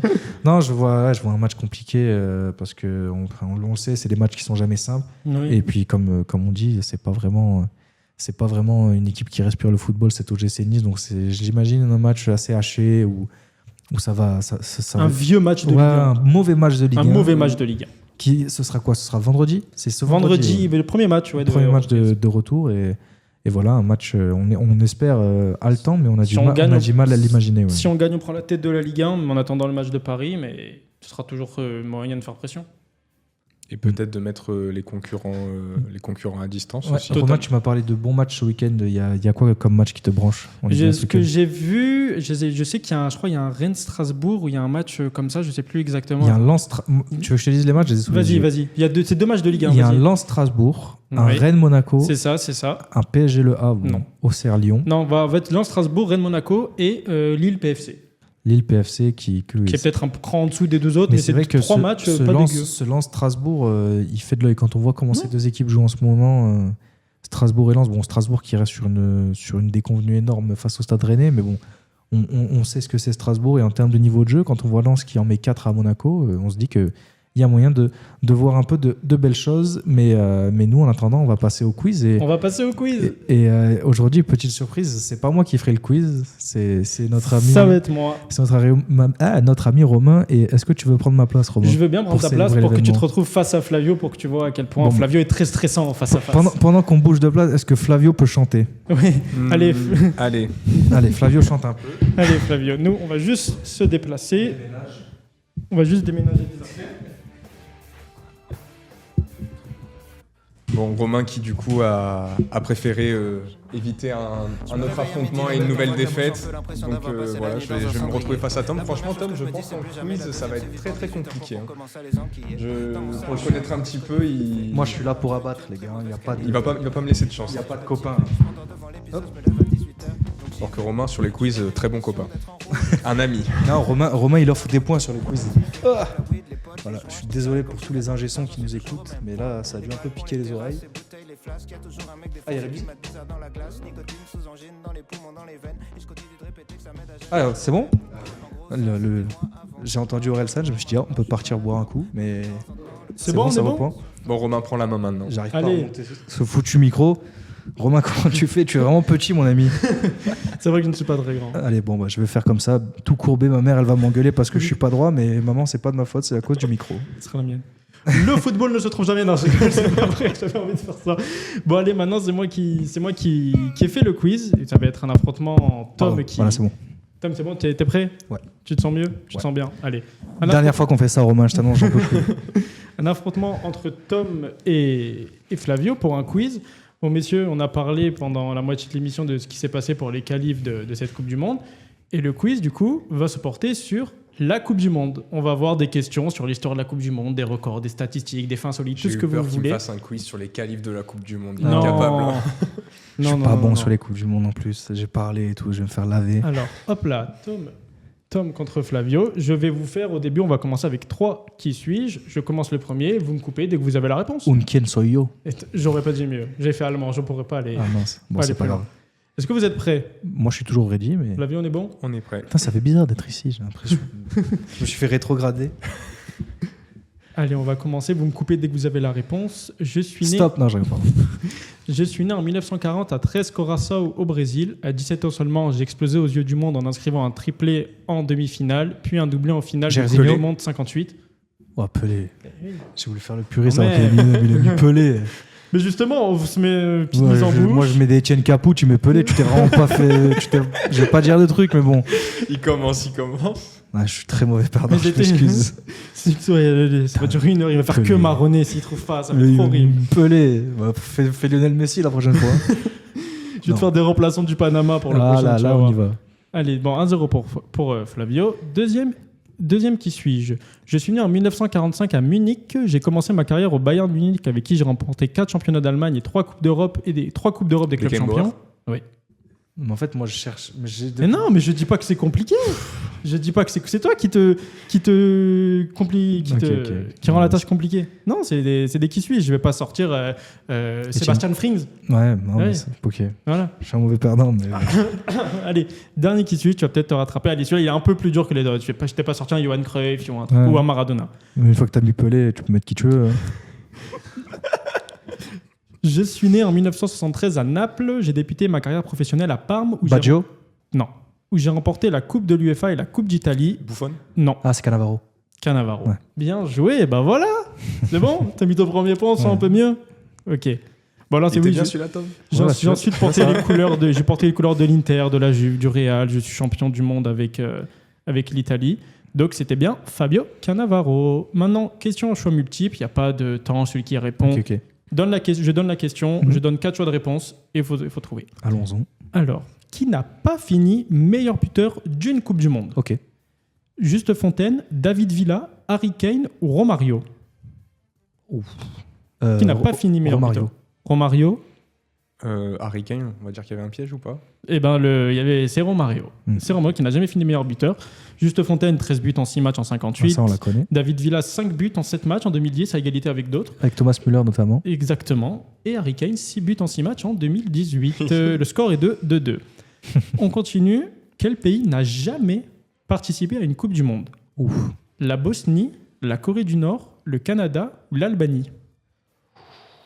Oh là là. Je dirais l'Albanie. L'Albanie, Moi aussi, ouais. eh ben c'était ça. Ouais, C'était c'est l'Albanie. La Corée du Nord en 2010. C'est Ils sont ça. dans le groupe du Brésil, si je dis pas de bêtises. Et la Bosnie-Herzégovine une fois et le Canada 3 C'est fois. quand la Bosnie? C'est récemment, hein, parce que c'est pas un pays qui est non plus. Non, c'est oui, bicentenaire, c'est sûr. Mais non, j'ai pas la date, c'est juste le nom de participation. Donc Ok, une ok. fois Bosnie, 2 fois Corée du Nord et 3 fois le Canada. 3 fois Corée du Nord? 2 fois Corée du Nord et 3 fois Canada. Ok. La participation. Ouais, Corée du Nord a participé 2 fois. Dernière question, comme ça. Quel gardien a été élu meilleur joueur lors d'une Coupe du Monde? Il n'a pas, Manuel Neuer. pas été élu meilleur gardien. Il a été élu meilleur joueur de la Coupe du Ginozov. Monde. Ah, il y a les propos. Pardon, ça s'est chauffé. Donc, ce qu'on appelle le ballon d'or Adidas. Je l'ai appris en même temps que le truc. Casillas, Neuer, Buffon ou Oliver Kahn? Attends. Non, Manuel Neuer. Qui a fini meilleur joueur d'une Coupe du Monde? Donc, devant. Attends, répète les noms. Casillas, Neuer, Ouais. Buffon, Oliver Kahn. Moi, je vais dire Cannes. Je pense que les 3 autres, j'en aurais entendu parler. Parce que Flavio est gardien, on rappelle. Je bien pense, évidemment. ouais, je vais dire. Non, en vrai, j'ai pas envie de dire Oliver Kahn, parce qu'il a dit. Mais ouais, Oliver Kahn. Eh ben, c'est Oliver Kahn Ouais, c'est en Oliver 2002. Kahn. Oliver Kahn qui finit devant Ronaldo brésilien et Comment c'est possible devant un Coréen qui s'appelle Hong Myung-bo. Est-ce que tu le savais? Non. C'est normal. Allez, maintenant, messieurs, on va passer une question de rapidité. Je vais donner la question. Le premier qui répond. Ok. Ok. Alors, combien de fois la Coupe du Monde a été remportée par l'Uruguay? Une fois. 2. Qui a dit 2? Moi. Oui. Ok, c'est bien. Deux. Si tu trouves les Non, deux j'ai- dates, t'as un point en plus. Il y a 1930 Ouais. et je crois que c'est 38. Non, 30 et 50. Dommage. Oh, j'allais dire 30. Bon. Non, 38, je crois que c'est l'Italie. Bien joué. Donc, bien joué, Flavio. 3-2 pour Flavio, du coup. Ça fait un. Non, 4-3. Ben, il y a un point d'écart entre vous deux. Ok. Voilà. Ouais. Parce Pardon, que je mets que des 1 moi aussi. et J'essaie du de coup, reprendre les rênes. Il y a un point d'écart entre les Ok, deux. ok. Ok, deuxième question de rapidité. Quelle équipe a éliminé la France en 2010? Alors, du dernier match, il fallait le gagner et si on perdait, on était éliminé. Le Mexique L'Afrique du Sud. L'Afrique du Sud. Ouais, mais c'est pas quelle équipe. Ils Bah, fallait sortent en poule, ils perdent contre 3 équipes. C'est pas quelle équipe Bah, a éliminé la Tu France. pouvais gagner ce match pour espérer mieux et c'est l'Afrique du Sud qui, à la fin, Ok, ok. nul face à l'Uruguay, défaite face au Mexique. Profite, et Romain, c'est le dernier quiz que tu fais, je crois. Parce que bon, ils perdent contre le Mexique, mais bon. Nul face à l'Uruguay, défaite face au Mexique et défaite contre l'Afrique Ok, du ok. Sud pour Plus la de bande, Flavio. la bande à Raymond, je crois que c'était ça. Enfin, plus pour très longtemps, mais la bande à Raymond. Dernière question. Maradona a fait la main de Dieu en Coupe du Monde. Contre qui? L'Angleterre, En quelle année? 82.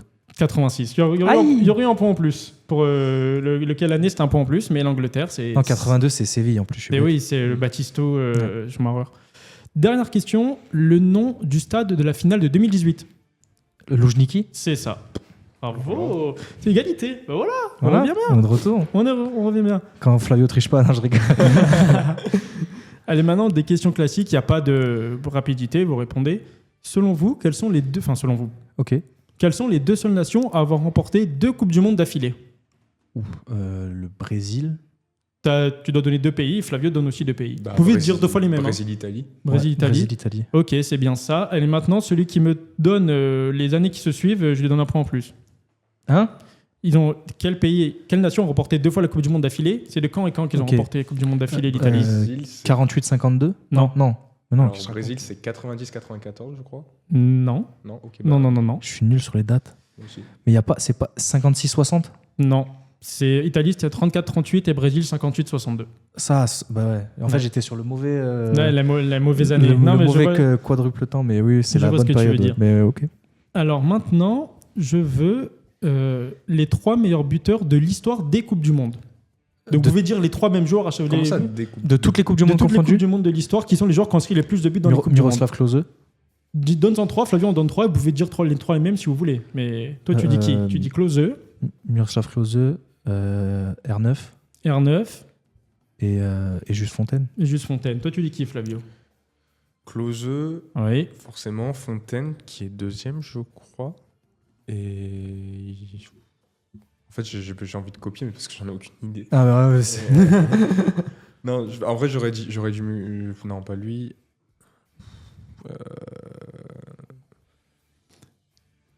Les Muller. Lequel de Müller? Gerd. Gerd. Déjà, rien que ça, je t'enlève Gerd, le point. Gerd. Alors, il y avait Klose, effectivement. Ouais. Combien de buts en combien de matchs? 15 ou 17 16. 16. Ah bah voilà, j'étais plus Donc, au milieu. Tom, tu as dit Klose, Ronaldo et Fontaine. C'était Klose, Ronaldo et Gerd Müller. Ok. Donc, au final, Ah bah 2-2. ouais, tu avais 2 points Incroyable. chacun. C'est toujours égalité, hein, les scores sont très très serrés. Donc, ça, c'était les questions classiques. Maintenant, on passe à des vrais ou faux. Mhm. Avant Mbappé, est-ce qu'il y a un autre joueur qui avait déjà mis un triplé en finale? Ou vrai. Franchement, j'aurais dit faux, donc je vais dire faux. Ok. Eh ben, c'est vrai. Ok. Qui c'est, Flavio? Ah, j'ai pas le nom par contre. Ok, d'accord. C'est un Anglais, Geoff Hurst, qui a mis un triplé en finale pour l'Angleterre, la seule année où l'Angleterre Non, je le savais, mais j'avais oublié le nom du joueur. la seule année où l'Angleterre a Je l'ai gagné vu la, cette semaine, en plus. la seule année où l'Angleterre a gagné la Coupe du Monde avec un but contesté, la balle était sur la ligne, il y avait eu la Football is VAR. coming home. Deuxième question, vrai ou faux? Un joueur de 49 ans a déjà joué la Coupe du Monde. Oh, punaise. 49 ans, il a joué, c'est pas il est dans le groupe, il est rentré, il a joué, je veux dire. Vrai.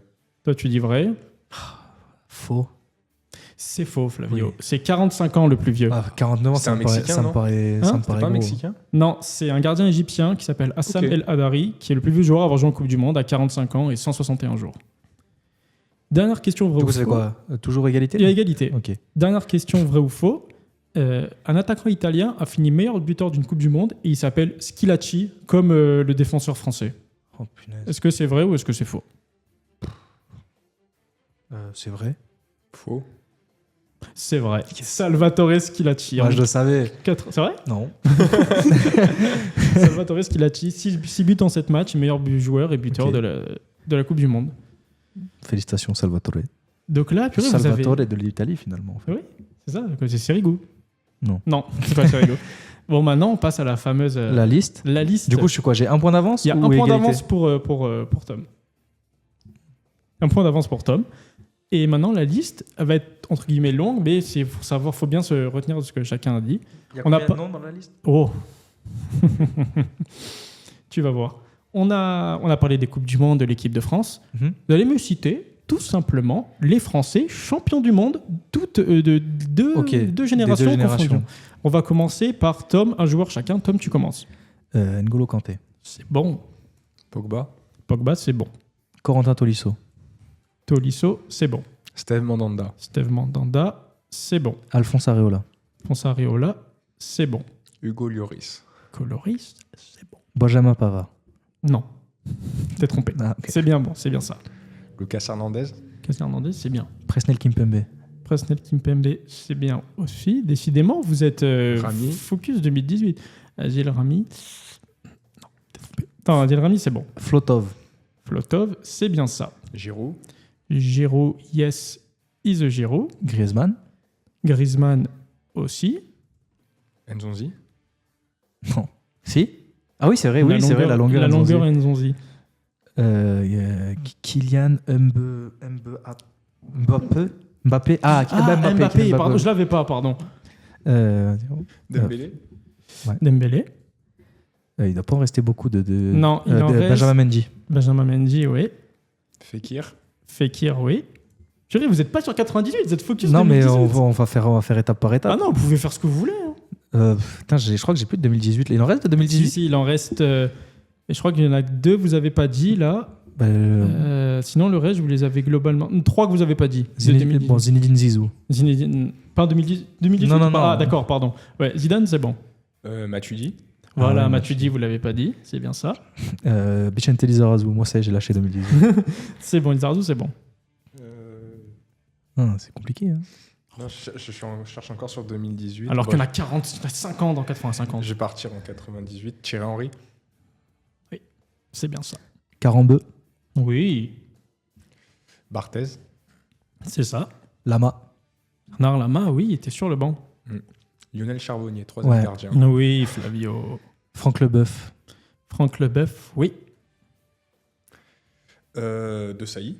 De Sailly, oui. Yuri Djorkaeff. Djorkaeff, oui. Emmanuel Petit. Emmanuel Petit, oui. Stéphane Guivarch. Oui. Dugarry. Dugarry Dugarry. Ah, Dugarry, pardon, oui.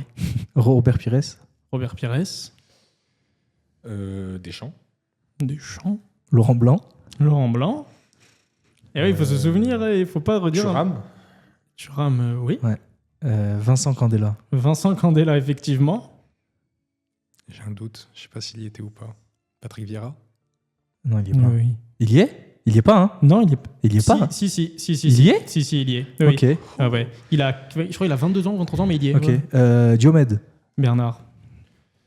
C'est mon collègue, je l'appelle. Ouais. Bébert.